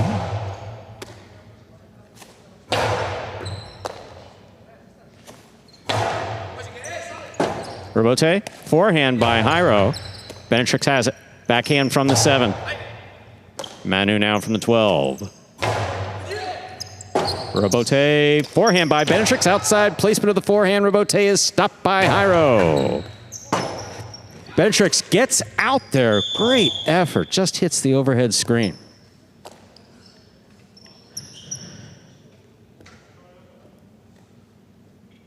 Point 2. Possible game point for the blue shirts of post 2. Jairo and Manu trying to stop them. Arutia and Julian.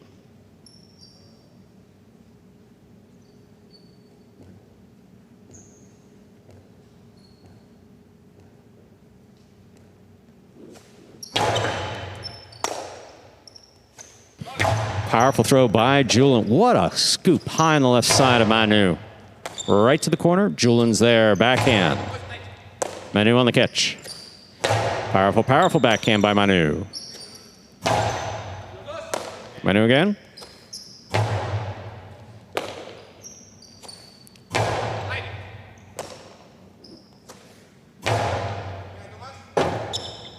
Robote forehand, hard throw to the inside. That kicks up, and Manu scoops it up at 13.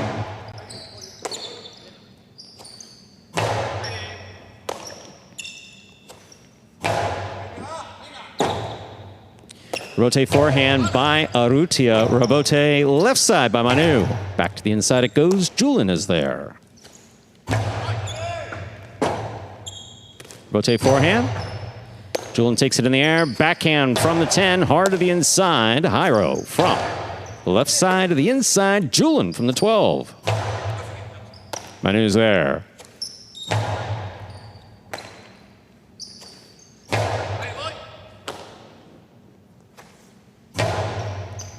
What a catch by Arutia with a hot, powerful backhand follows. Arutia again, back at the 10.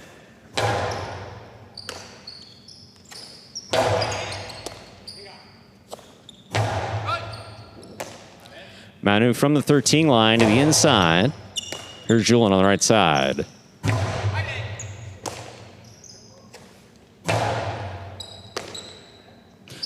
Backhand by Julian.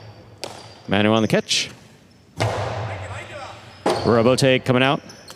Robote to the inside. Manu from the 11. Julian takes it in the air. Powerful forehand. Backhand by Jairo. Julian, great catch. Backhand. What a catch by Julian. Pulls that off the wall. Manu from the 11. High and hard to the back wall. Robote coming way, way, way out. Split placement will land in and score. Well played by all 4 players. Point goes to the 3. 3 with 4 points. Here's post 6, Lalu and Arats. See, we keep telling them to be careful in the cage, right? So we have 2 examples of the ball going in the cage and hurry. And I'm going to set you up since they haven't won that game. Do you have like a favorite memory since you first started here? On the ironic side, like the tape in the cesta thing. That we can discuss. Yeah, think about something that makes you smile or shake your head. Most things make me shake my head, so. There's a backhand by Julian. Arats down low, backhand from the 12. Because we are winding the Pelota season down here. And when I say winding the Pelota season down here, I mean here in this building. Powerful forehand by Julian. Here's a backhand by Arats. Low and hard. Arats reaches out. Backhand from the 11. Arutia. Midcourt. Lalu calls for it. Robote. Arutia. Inside placement. Scores. Point 3.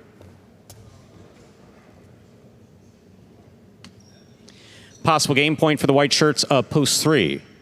That's Arutia and Julian trying to stop them. Black shirts at post 5. Kosheri and Ben.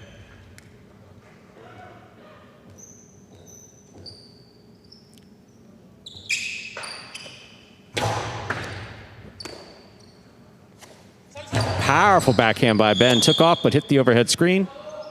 Point and game. To the white shirts, post 3. Arutia and Julian. 3 wins at 2 places. 7, 1, and 5. Playoff for 3rd place. 7 first serves to 1.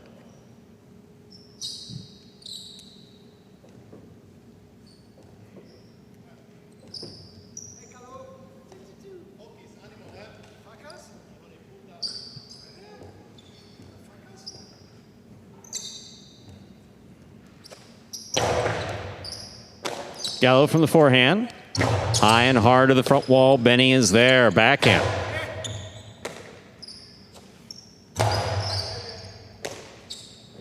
There's a backhand by Benny.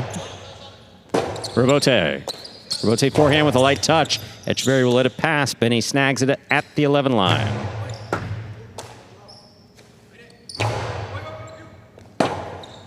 Robote left side by Etcheverry. Big bounce. Gallo lets it pass. Please, the Robote saves the Robote. Etcheverry, eyes on it. Splitter. Didn't go. Gallo's there.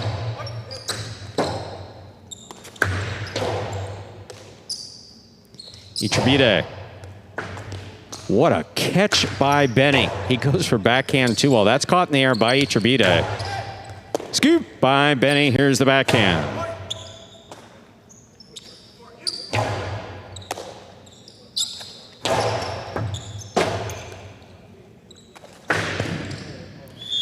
Two-all attempt, hit the pad. Point 7.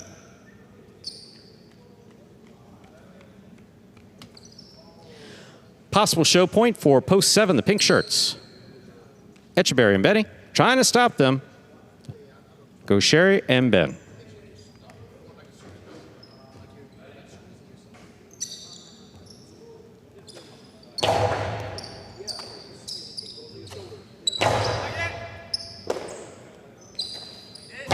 Powerful backhand by Benny. Robote. Difficult Robote. Not playable.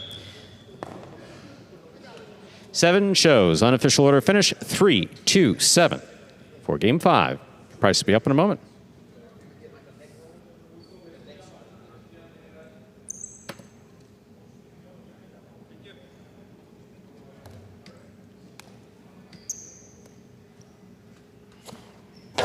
Results from Game 5 are official as posted. Coming in first, post 3, Arutia and Julian. Taking second, post 2, Jairo and Manu. Coming in third, post 7, Etcheverry and Benny. 3-2-7, the official order finish for Game 5.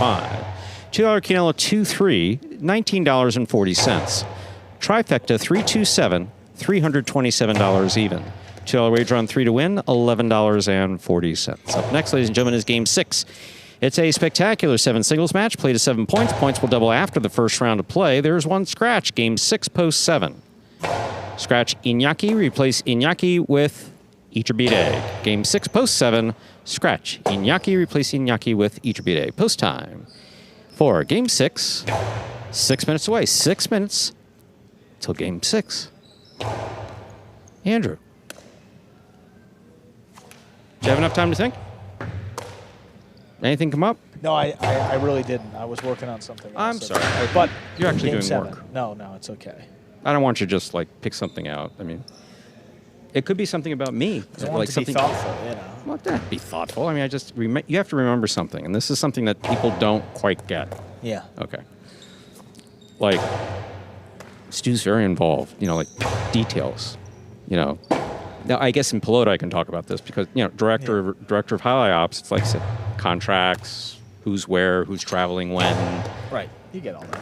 The doctor stuff, who's seeing the doctor, when are they getting the MRIs, the MRI covered. Let's try to help them out with that. There's a lot of stuff going on. But I'm able to do this because at some point in my life, I chose that having any type of real life didn't work for me. So I have some close friends. that obviously, I support as best I can. My immediate family. I'm fortunate enough at 56 to have both of my parents. And then there's Highlight. So yeah, I can do the things that I do because this is what I have. Well, that's nice. I don't expect. The trick was, because it's been like this a long time actually, and I did it with other people who chose the same way. I don't know if I told this. I had to tell it here. It must have been to you. Who else would I have been talking to? Yeah. The what's its name? The 3 New Year's Eves at Waffle House. Yeah, you just they meant. Yeah. That was a recent story. And why were we there? Because we closed the poker room down before midnight. And where were we going to go? Not a lot of options open at that time, In that city? No. Nope.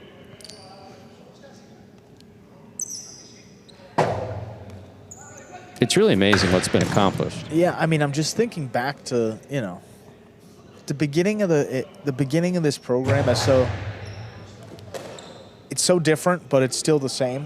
But just how far we've come, like starting here as a part-time highlight announcer, and now here we are having a whole talk show during Pelota, and then doing 45 Battle Court broadcasts a season. It's just amazing, like how much it's grown.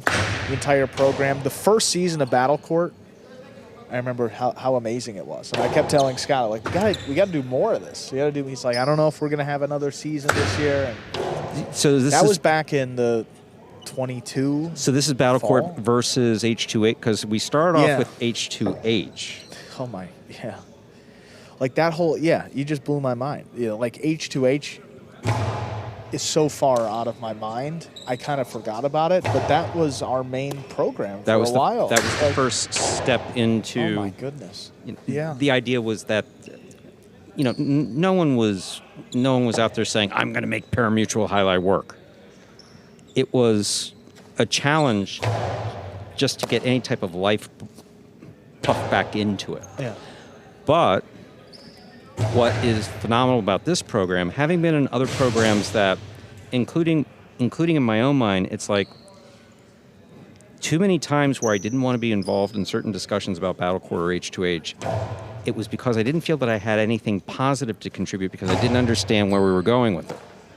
I just didn't understand it because I understood traditional highlight. So you and Scott and Lindsay, of course, speak basically the same language. Now, Angela as well. And I kind of understand it, but it's kind of like I understand some of the Spanish I hear behind me. Like I get there's something going on, but I don't maybe know exactly. But no, Stu, I think you know. I mean, you really know what's going on. I think more than you let on. With the players, yes. With the players. I've only recently begun like what team is in what place. The stuff that comes so natural to you. That part I understand it. Right.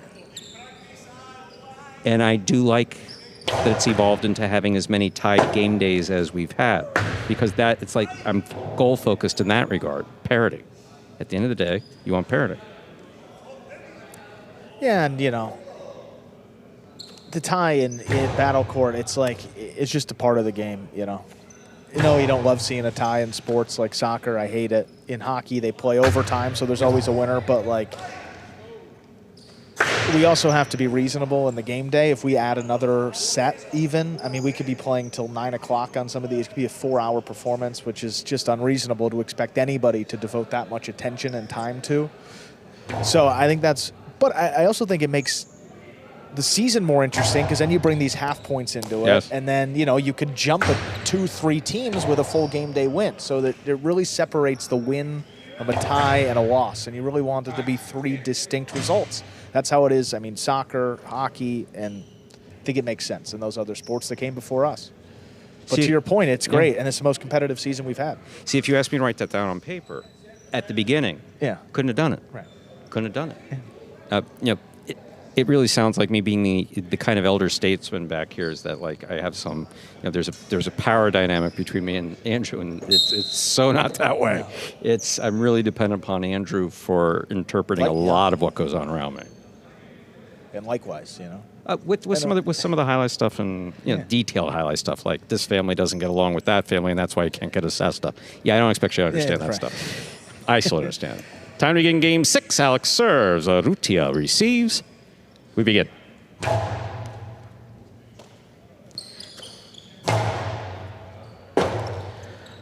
Robote forehand. Hit the pad. Point 2.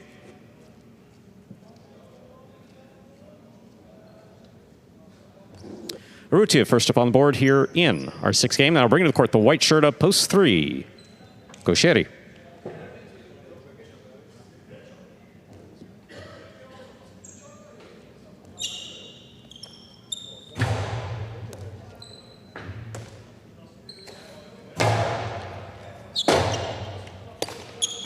Robote forehand by Urrutia.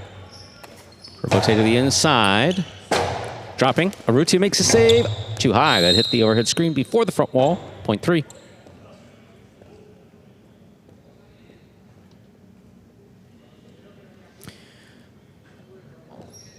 Gaucheri is serving with the green shirt up, post 4, worn by Nicholas.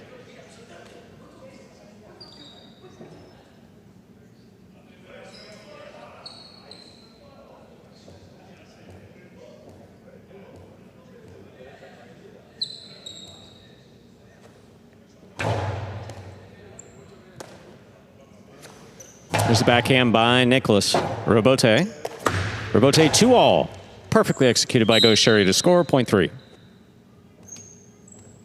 3 with 2 points. Here at black shirt, post 5, number 13, Douglas.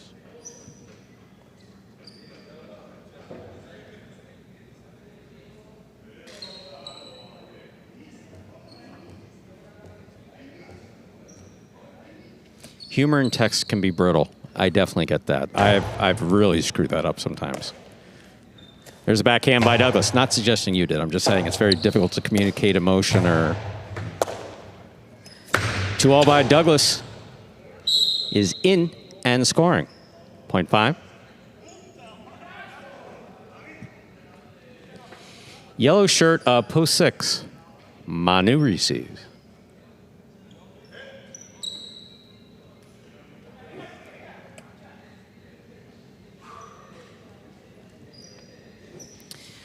Manu apparently getting warmed up for the serve by Douglas. Here's a catch by Manu, backhand. Robote, 2-all. Oh! Sorry about that, Tito. I was a sidewall. And belated happy birthday, by the way. We all missed your birthday. Sorry about that. You're going to make it to another one, even in spite of that highlight ball. Point 6. Here's the pink shirt at post 7.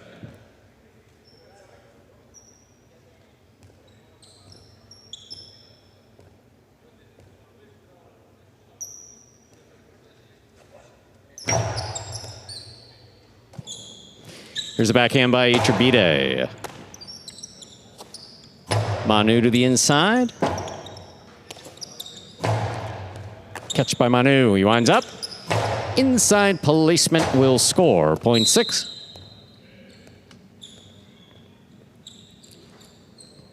Purple shirt, post 8. Arats. All right, trick question. Who's your favorite highlight announcer? It's not Of all time? Yeah. Yeah, because I know you've watched a lot of videos, actually. Is there a voice that sticks out from the past? There is no competition amongst highlight announcers, just so you know. No. If there is, it's weird. Oh, for serve, point 8. I mean, it probably would have been the first person I heard at Daniel, right? I mean, Okay, that's that fair. stuck with me, but I'm not sure. We've completed the first round of play. Matchups are worth 2 points now through the end of the game. First to return, Alex read a post 1. That'd have been like early, mid 2000s. Ah. I can think of a few names. Very distinct voices. I always thought it was fun when the announcer came on, because they didn't come on all the time. It was a good point when the announcer started talking.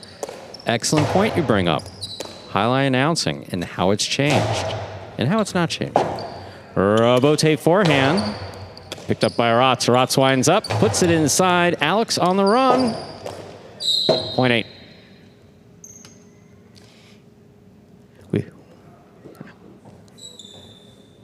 Aratz has 3 points, receiving in the blue at post 2. Arutia. People usually gravitate to a particular style. Like you mentioned Dania specifically. Dania, when there were a lot of people in there, tended to be more 0.2, 0.3. And then if something like really interesting happened,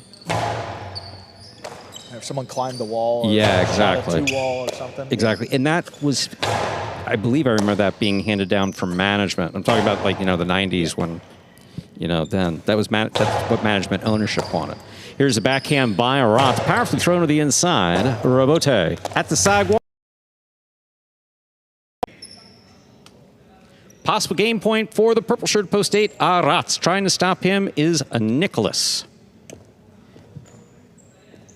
And I've pretty much liked all styles. I'd say voice-wise and demeanor and just a kind person. Tony at Orlando Highlight. Tony at... You said, yeah. Just... Here's the catch and throw by Aratz. Robote forehand. Aratz on the backhand. Wall to wall.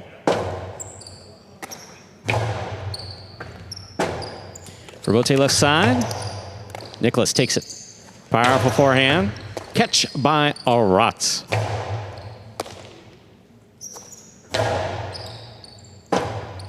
Robote forehand to the outside. Nicholas reaches out to grab it. Aratz on the catch. Just in and out of the cesta. 0.4. Play will continue. And the cage takes a beating. Receiving the white shirt at post 3, go Sherry.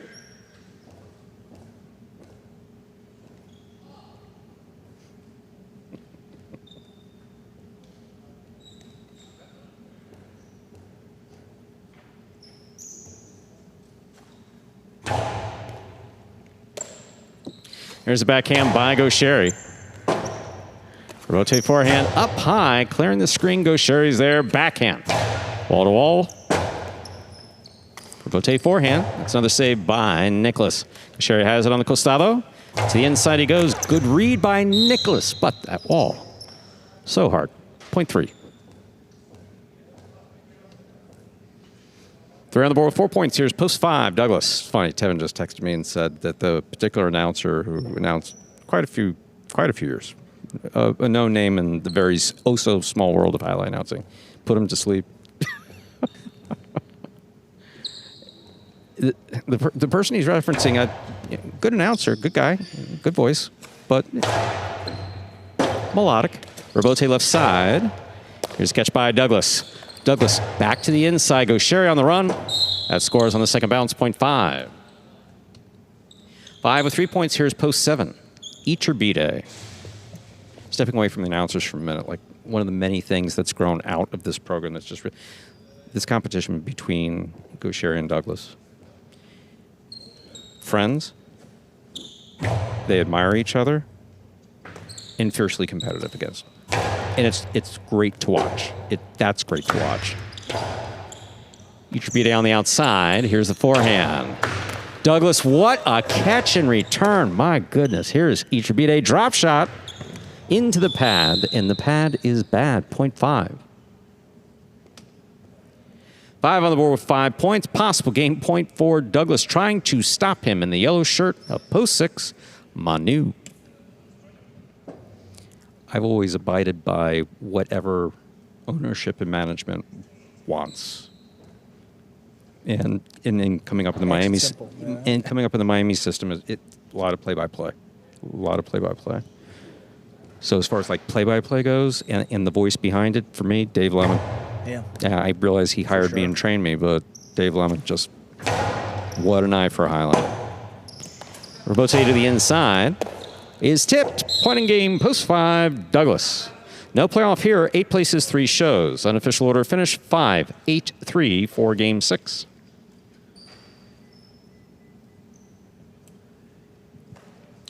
Results from game 6 now. Official coming in first, post 5. Douglas taking second, post 8.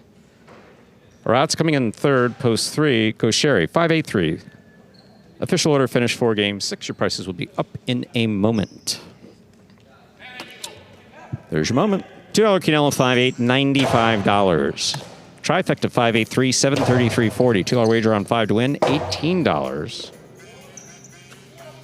First number of the late pick 3, number 5. Up next, ladies and gentlemen, is game number 7. 2 games left in this afternoon's performance before we begin Battle Court at 5 p.m. There's some opinion around this building as to whether or not I will make it. I think you got it. Or if you'll be looking at Rabotes and it'll be Andrew, someone sleeping on in the middle, and JR as chief judge. Game 7 up next. Spectacular 7 scoring. A doubles match. Part of the doubles, feature doubles here at Magic City. It will end the high 5. There's a scratch. Game 7, post 7. Scratch. Cabrera replaced Cabrera with Nicholas. Game 7, post 7. Scratch. Cabrera replaced Cabrera with Nicholas.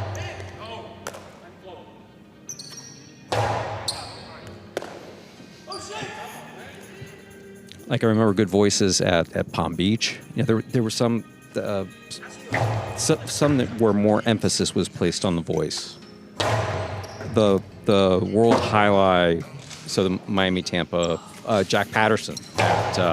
In fact, you know, at a couple of those outdoor tournaments, they use a recording of Jack's voice. Did they?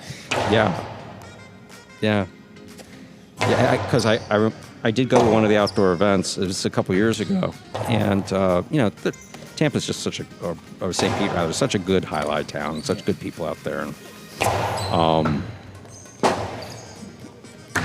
and I sometimes am a little slow to support other highlight organizations. It has nothing to do with those highlight organizations. It has everything to do with me. I'm not a social butterfly.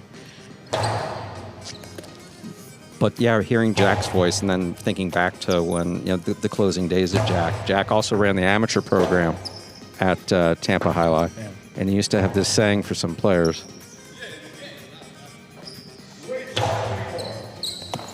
Which was that he was always in flip-flops during practice days. And he was like, I take my flip-flops off and beat you barefooted on the court.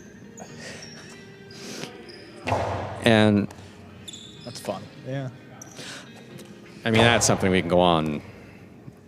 I mean, there's something about this sport. I can't quite put my finger on it, but it doesn't always bring the best out of people. It can be so damn frustrating. I mean, playing it. At the professional level and at the amateur level, man, when all 3 courts were booming at North Miami and you had a waiting list. So, I mean, I worked there as an adolescent and I worked there as a young adult. And by booming, I mean, so you've seen the middle court. Yeah, that's the only one I've seen, right, I think? So there was that court, and where the wall is immediately across from that was the rubber ball court. That was that half of the building. Then the entire other half of the building was purpose-built by Howie and his partner at the time as a hardball court, 150-foot hardball court. You can still see it now. The Agro Academy, I believe it's called. It's like an acrobatics academy, and they're all set up in there now. But it's the same. I said, "Oh yeah, that's where the AC is." I kind of know where they are. It's all in what was the hardball court. But like when it was booming, we were limited to 12 players on each court. And I remember on a Saturday night, I was like 15 or 16. I was working the counter. We had 12 players on all 3 courts, 10 waiting for hardball, 10 waiting for plastic ball, the middle court, and like 5 waiting for rubber ball. Yeah. Wow. And at that time, I think we were charging either $2.50 or $3 an hour, and there was, even if you increased it by 50 cents, people might were freak. Still, yeah.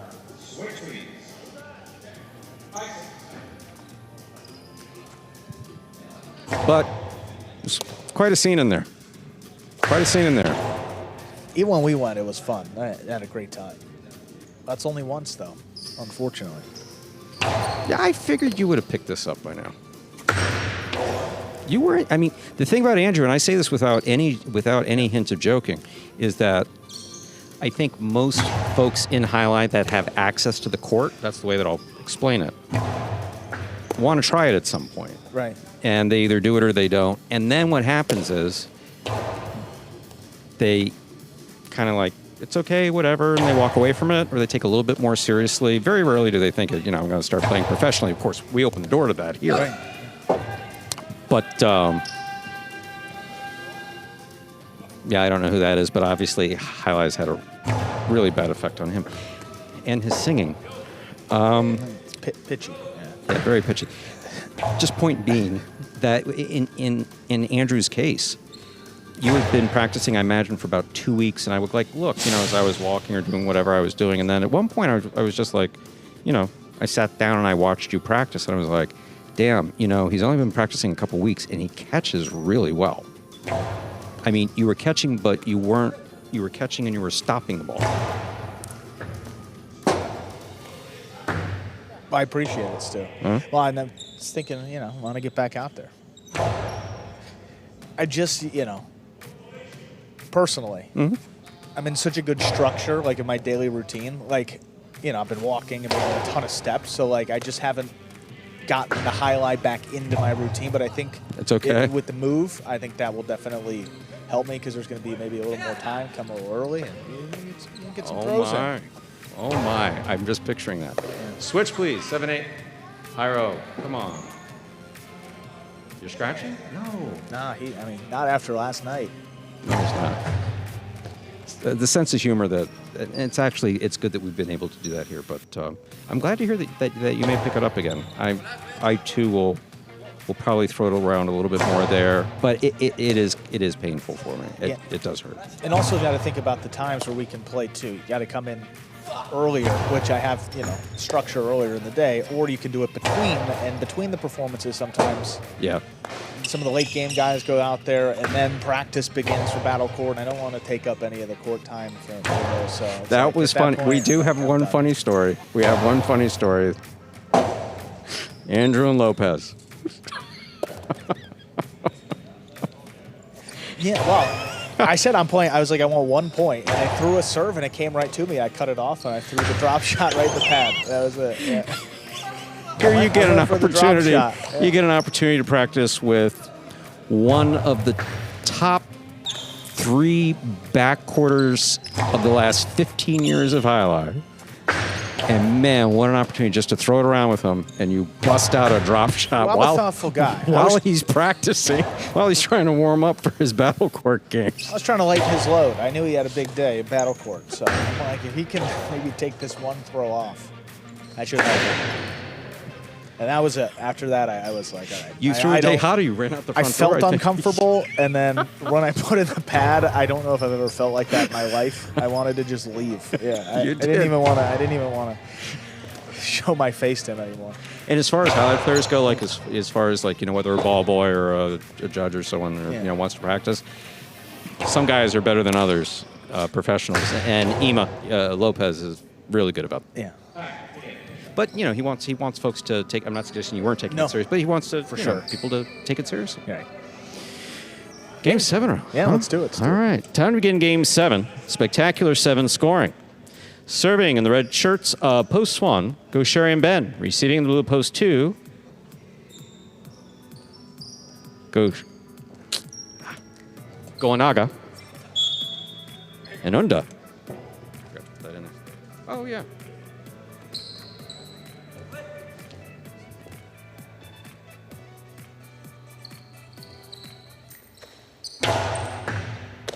There's the serve. We begin. All tip, point 2.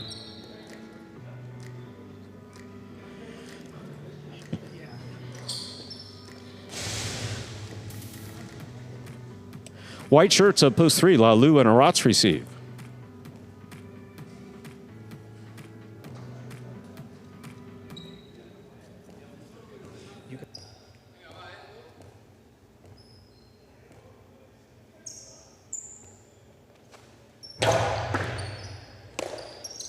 There's a backhand by Arats. Cut down low by Goanaga. Lalu at the sidewall. Backhand from the 10. Goanaga hard to the inside. Arats down low. Backhand from the 12. Unda powerfully on the left side.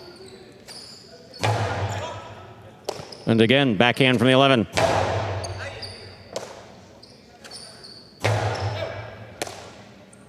There's a backhand by Goanaga. Rebote, left side by Goanaga. Lalu attacks, grabs it in the air, backhand from the sidewall.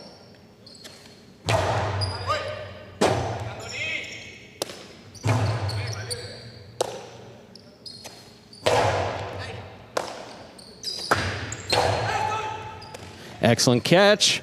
Cortada follows. Stopped beautifully by Lalu. Great play. Rebote left side. High to the front wall. Lalu's there again. Backhand from the 7.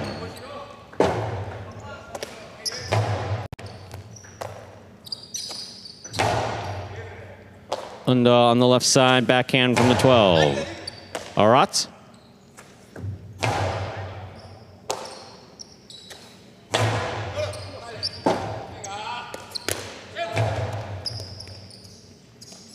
And on the forehand from the 10, powerful right side, back to the 11. And then now on the outside. Aratz takes it in the air, backhand from the 9.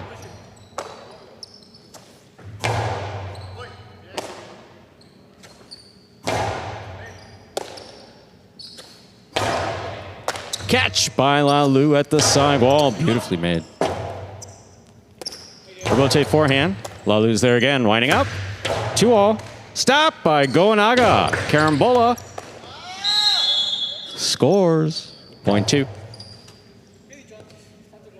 2 with 2 points. Here are the green shirts of post 4. Alex and Julian.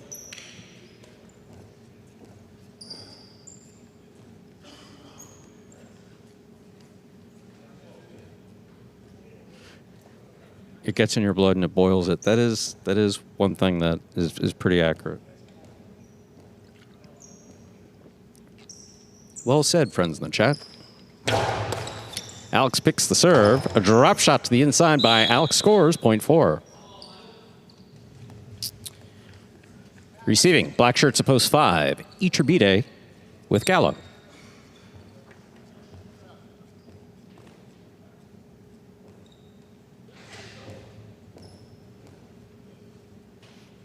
Thank you for the lovely commenter. We're actually doing it kind of loose today, or what I call loose. That's an underserve, 0.5. Receiving yellow shirts of post 6, Jairo and Manu. Those of you who have listened, you are but a little bit looser today. There's a bit more conversation as we're getting closer to the end of Pelota for 20. You know, we have 2 weeks left, I believe it is. So we have 1, 2, 3, 4. I think 4 more of these, something like that. Is a catch by Manu, backhand to the inside. Rebote, left side. Jairo makes the catch. Iturbide, high 2-all, drops in. Well played by Iturbide. Well caught by Jairo. 0.6. Receiving. Pink shirts of post 7. Arrutia with Nicholas.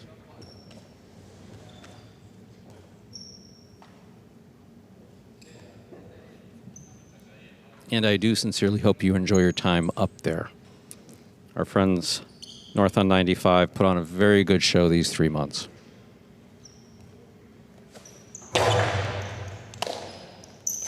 There's a backhand by Nicholas. Here's Manu. I mean, Benny Bueno has made my life infinitely easier as far as bringing players here and helping me vet them. Nicholas on the catch. Here's the backhand. Manu from the 13 line.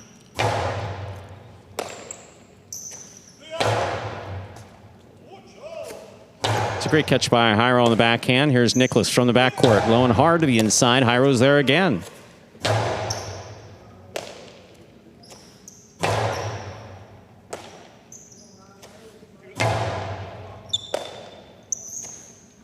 Powerful backhand. Oh, Manu reaches into the corner, comes out with the ball. Beautiful catch. That was tough. I mean, These guys, a couple of them make it look easy back here in the corner, but man, it is both dangerous and difficult. Powerful backhand by Urrutia. Manu again, backhand from the 12.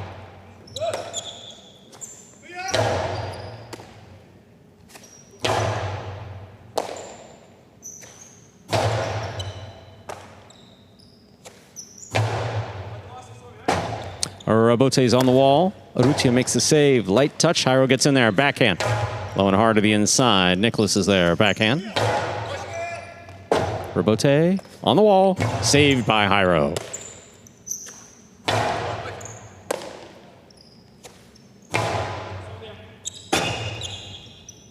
Robote to the inside. Manu picks it up on the bounce. Nicholas is there. Backhand from the 10. Powerful. Robote, that rebound off the back wall, played on the forehand of Jairo.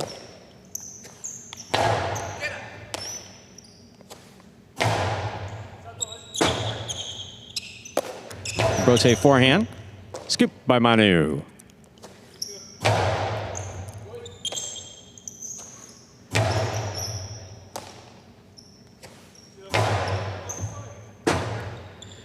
Robote forehand.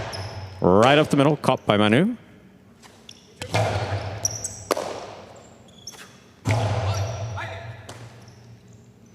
Manu from the 12 line.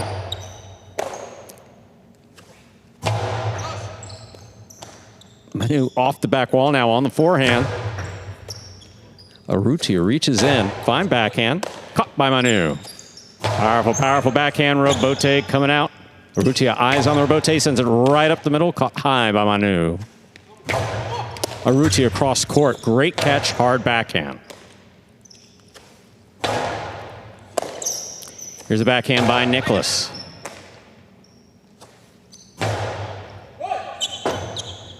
Urrutia calls to the Robote. Jairo's got it on the backhand. Jairo again from the 8.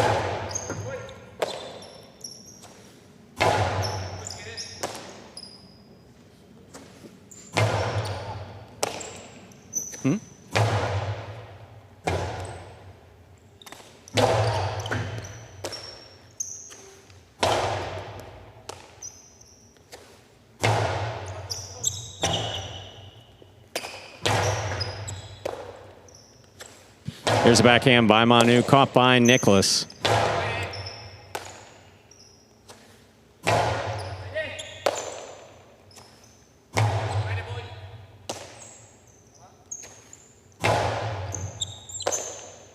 Here's a backhand by Nicholas.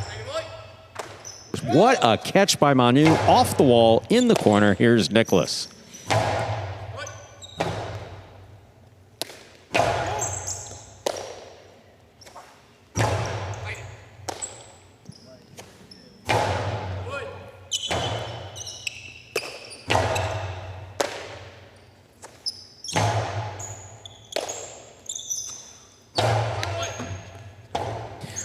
Robote forehand by Jairo, caught by Nicholas.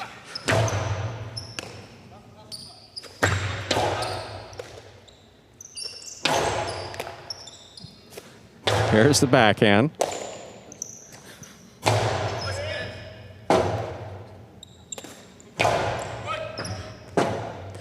Robote left side. Manu's there. Here's a backhand from the 11.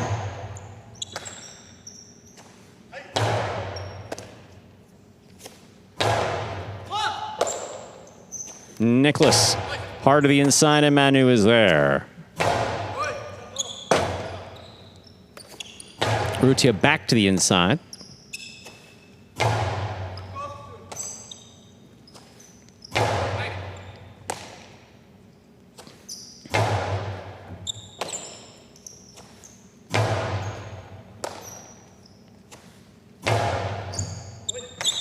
Nicholas in the corner.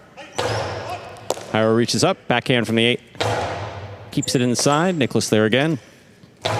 See, the question becomes during points like this, it's like, okay, we see the backcourters, catching and throwing.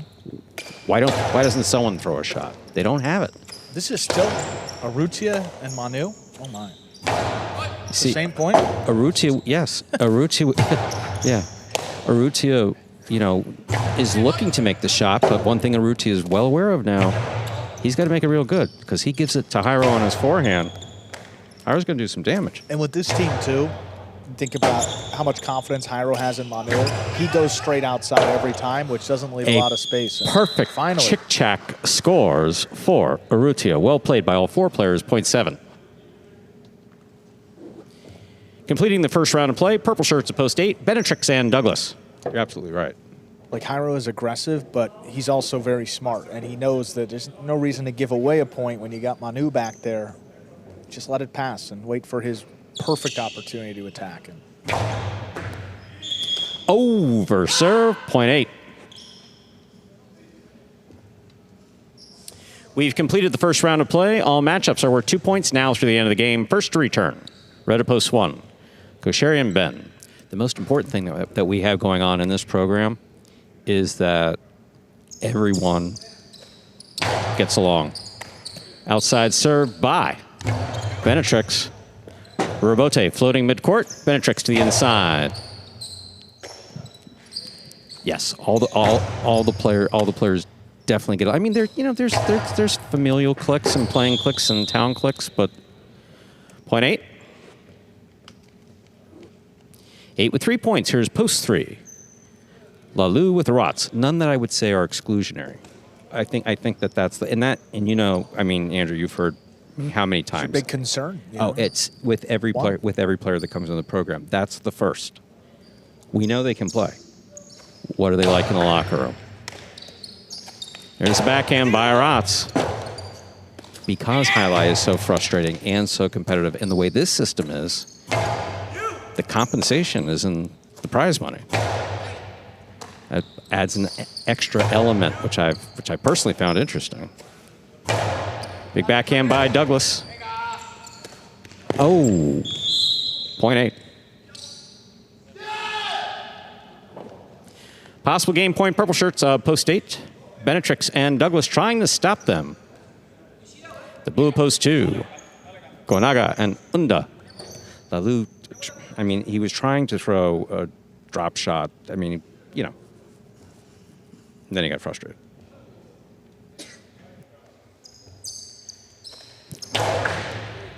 Unda on the catch. Backhand. Low and hard and caught by Douglas. Douglas blasts it back. Gonaga on the run. Out to the 4 line. Douglas at the 11. Backhand. Unda now from the 9. Big backhand by Unda, caught by Douglas.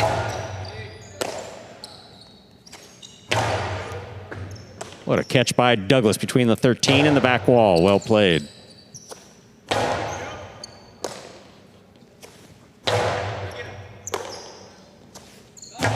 That ball took off and hit the overhead screen. Point and game to the purple shirts. A post 8, a perfect game for Benetrix and Douglas. 8 wins it 2 places. 4, 5, 6, and 7 will pair off and play off for 3rd place. 4 first serves to 5.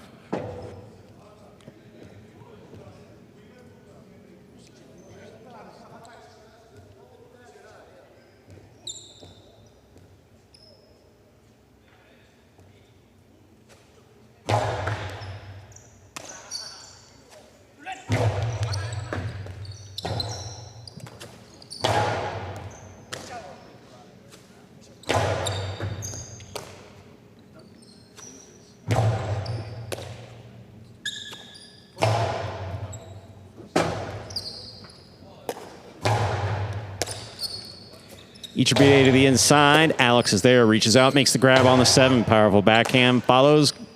Gallo stops it at the 12.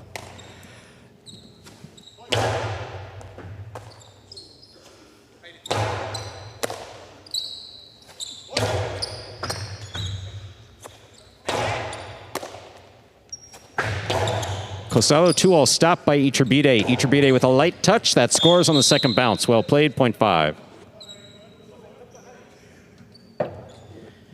6 now serves to 7.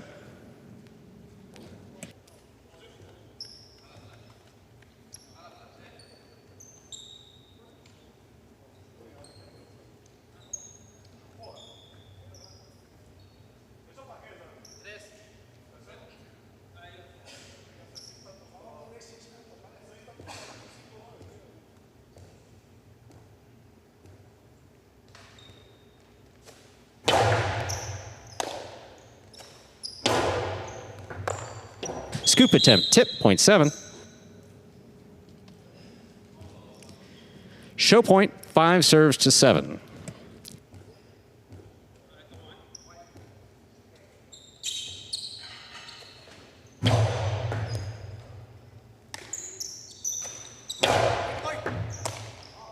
Here's the backhand by Gallo.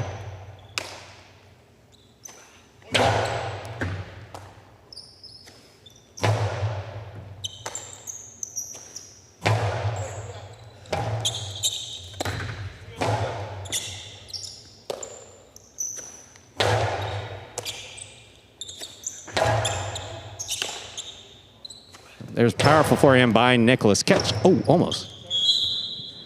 7 shows. Unofficial order finish, 827. Your prices will be up in a moment.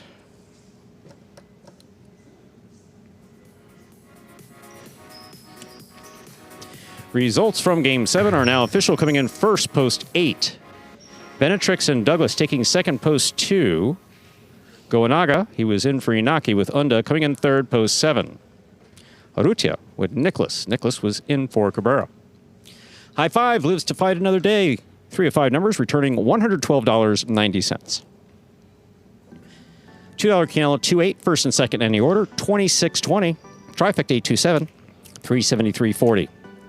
Up next, ladies and gentlemen, is our 8th and final game in advance of Battle Court at 5 p.m.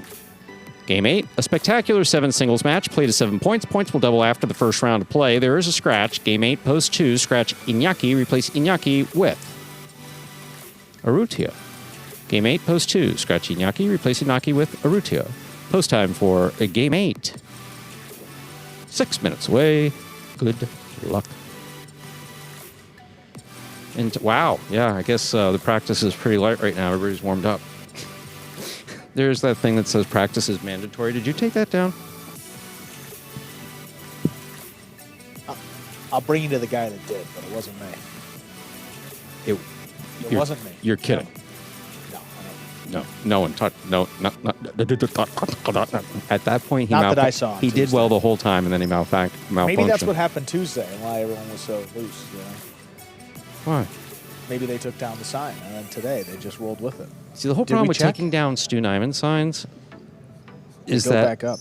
Oh, not just that, and I'll with steel bars around them, and I'll carpet bomb them in the group chat at night. Like, you're out of those chats. You haven't gotten any of my interesting messages. If I don't sleep, we'll see. Expect something. That's the whole funny thing about last night. Was the not sleeping was entirely related to highlight paperwork. There was paperwork that needed to be done, and I just happened to. It's entirely on me. I mean, yeah, we have Saturday, Sunday, Monday off. I have time. I have time to do it. So I procrastinated, and there wasn't a deadline. But suffice to say, certain players who needed certain paperwork were getting antsy, and rightfully so. So last night I just committed to it. And literally, Arutia was so funny because, like, the new guys are always like, you know, we don't want to upset anybody. It's like, you're not upsetting me. Arutia sent me a text message at 11:30 at night, which is not a problem, by the way. And he says, what about the, very nice, a little mousy. He said, you know what? I'm going to work on it. I'm going to start working on it in about an hour. And he sent me a joking message that basically said, did you start working on it? And I was like, hey. So I started it with that text at 1:15 a.m., and I finished it with the last text, which went out, with emails that went out to the 5 players who needed stuff. And those were sent out between 6:30 and 6:50 a.m. And the plan was to get some sleep. Well, of course, I sent one wrong one. So that was a text message coming, hey, you sent me so-and-so's contract. I was like, sorry about that mistake, but I'm in bed. I'll take care of it when I wake up. And then about 20 minutes later, a particularly early scratch notification. And I'm like, okay, sleeping is looking a little... And there is the option to pick up the phone and call you and JR and basically say, hey, sorry, I haven't slept and I'm doing highlight work. I'm like, I can't. But no.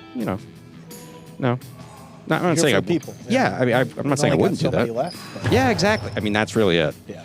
And so And my sleeping is effed up anyway. It has been, literally since I was a child. So when that decision was made, okay, 0 sleep going in, I started firing off text messages. And you heard the way that I walked in here. All right, guys, today is not the day. Whatever you got going on, today is not the day. It's been good so far.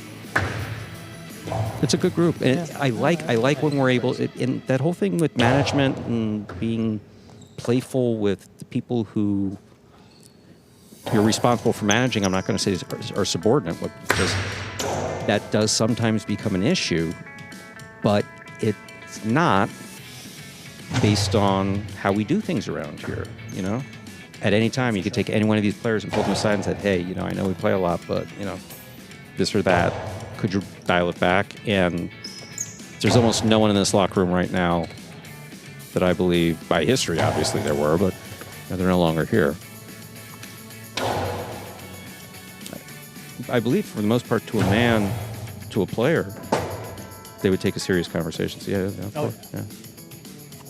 Oh, well, he said he had to step away. Any word on Inaki and Cabrera for Battle Court tomorrow? By all accounts, I think both of them will be playing.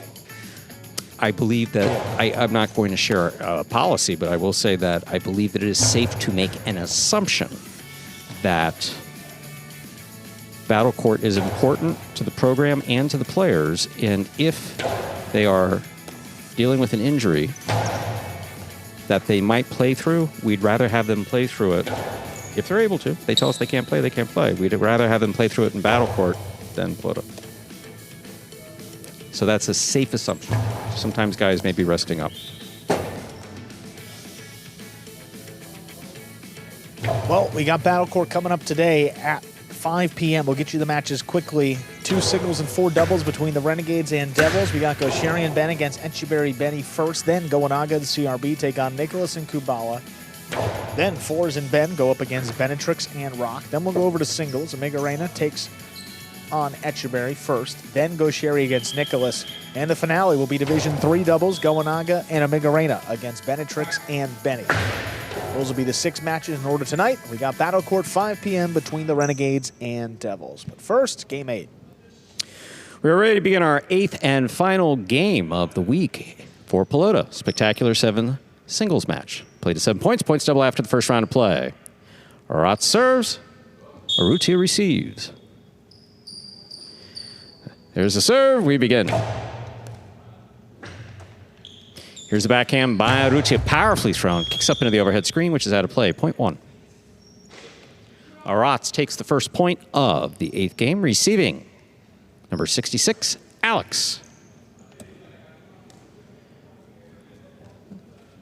So, Mark, I have a general answer for you, which is that the majority of our players, especially the ones who have been with us the longest, are on a year-round contract.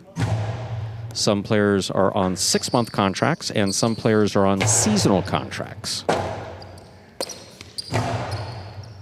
based on our specific relationship with each player. Rabote to the forehand of Arats. Alex takes it off the wall, backhand at the 8, low and hard. Arats is there, winding up. The 2-all, out, point 3.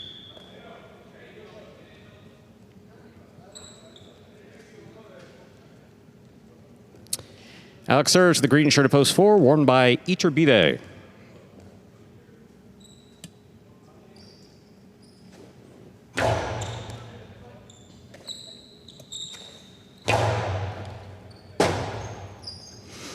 Bote forehand. Drop shot. Alex seems pretty happy about that, actually. Good throw. Point 3. Black shirt, post 5. Manu receives.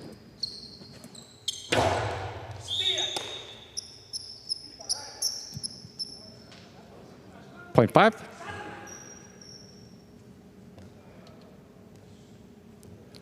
Yellow shirt at post 6. Nicholas receives.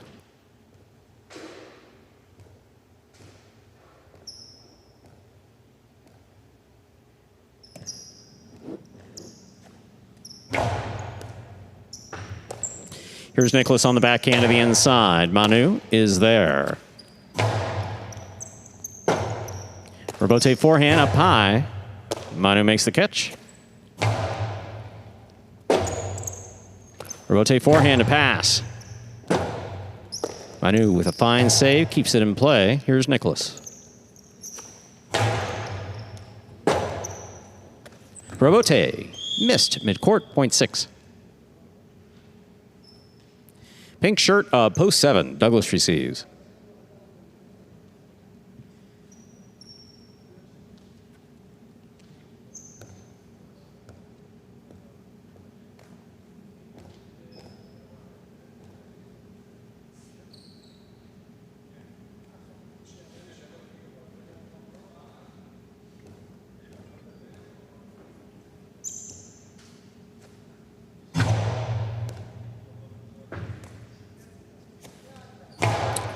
There's a backhand by Douglas.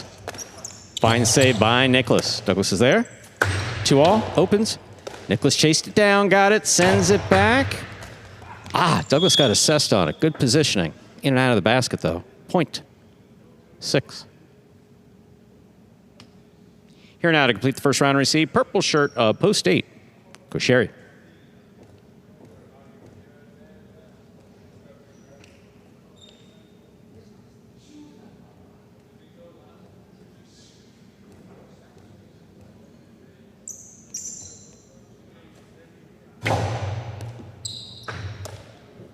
Backhand by Gosheri. Robote. Powerful forehand. Gosheri takes it mid-court. Karam, sidearm, scores. Point 8.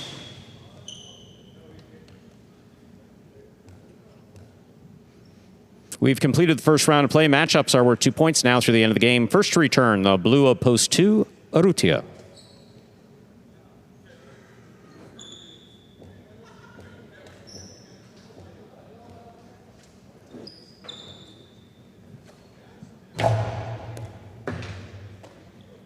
Urrutia from the costado. Put inside beautifully. Gosheri. 2-all. Too low. Point 2. Urrutia with 2 points. Serving to the returning one post in red. That's a Rotz.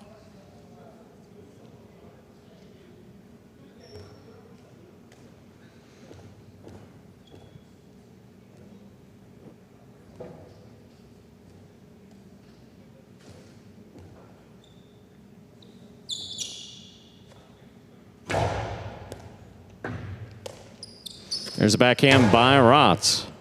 Robote. Forehand. Catch by Rotz. He winds up. To the inside it goes. So does Urrutia. Robote save. Clears the screen. Rotz moves up to take it in the air. Inside placement. Thrown well by Rotz. 2-score, point 1. Rotz with 3 points. Here's the green shirt at post 4. Iturbide.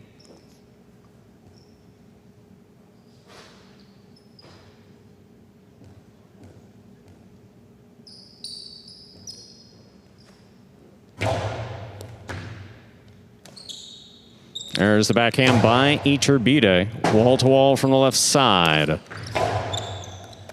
That ball's tipped. Point 1. Possible game point for the red shirt at post 1. Rotz. On the court trying to stop him. Alex.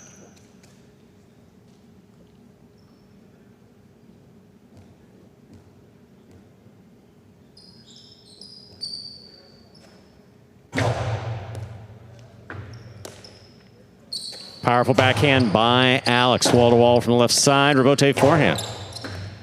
Tipped by Alex. That is point and game to the red shirt of post 1. Rotz. 1 wins it. 6, 2, and 3 play off for second and third place. 6 first serves to 2.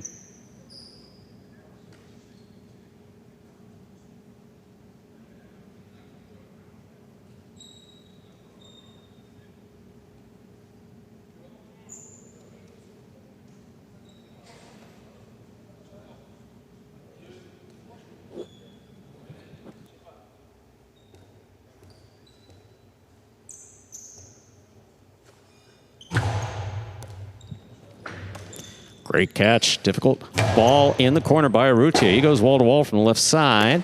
Powerful throw now by Nicholas. Urrutia. Robote. Inside. Scoop by Nicholas. He shoots the 2-all. It lands in and scores. That's beautifully executed by Nicholas. Possible place point for Nicholas. Alex receives.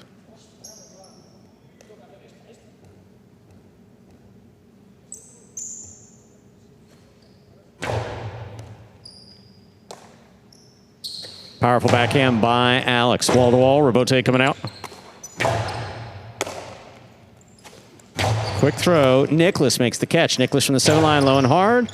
Taking on the forehand of Alex. Alex powerfully from the right side. Does not pass. The 2-all opens. Alex got there, could not make the play. Point and place to post 6. This is show point. 2 serves to 3.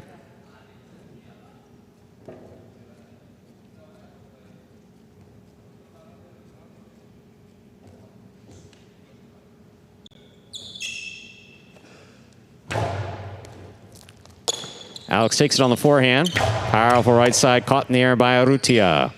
Urrutia from the forehand. Scoop by Alex. Alex powerfully again. Urrutia scoops it at the 12. Powerful backhand. Dropping. Rebote. Inside. What a catch on the fly by Urrutia. Alex. Catch by Urrutia. 2-all. Scoop on the forehand of Alex. Hard throw. Caught on the tip. Urrutia Sesta. Alex is there, winding up. Inside placement, stopped again by Urrutia. Inside placement, stopped with a beautiful catch by Alex. Rebote. Rebote forehand to the inside. Ball tipped. Hard fought point. Well played by Urrutia and Alex. 2 shows. Unofficial order finish 162. Your prices will be up in a moment.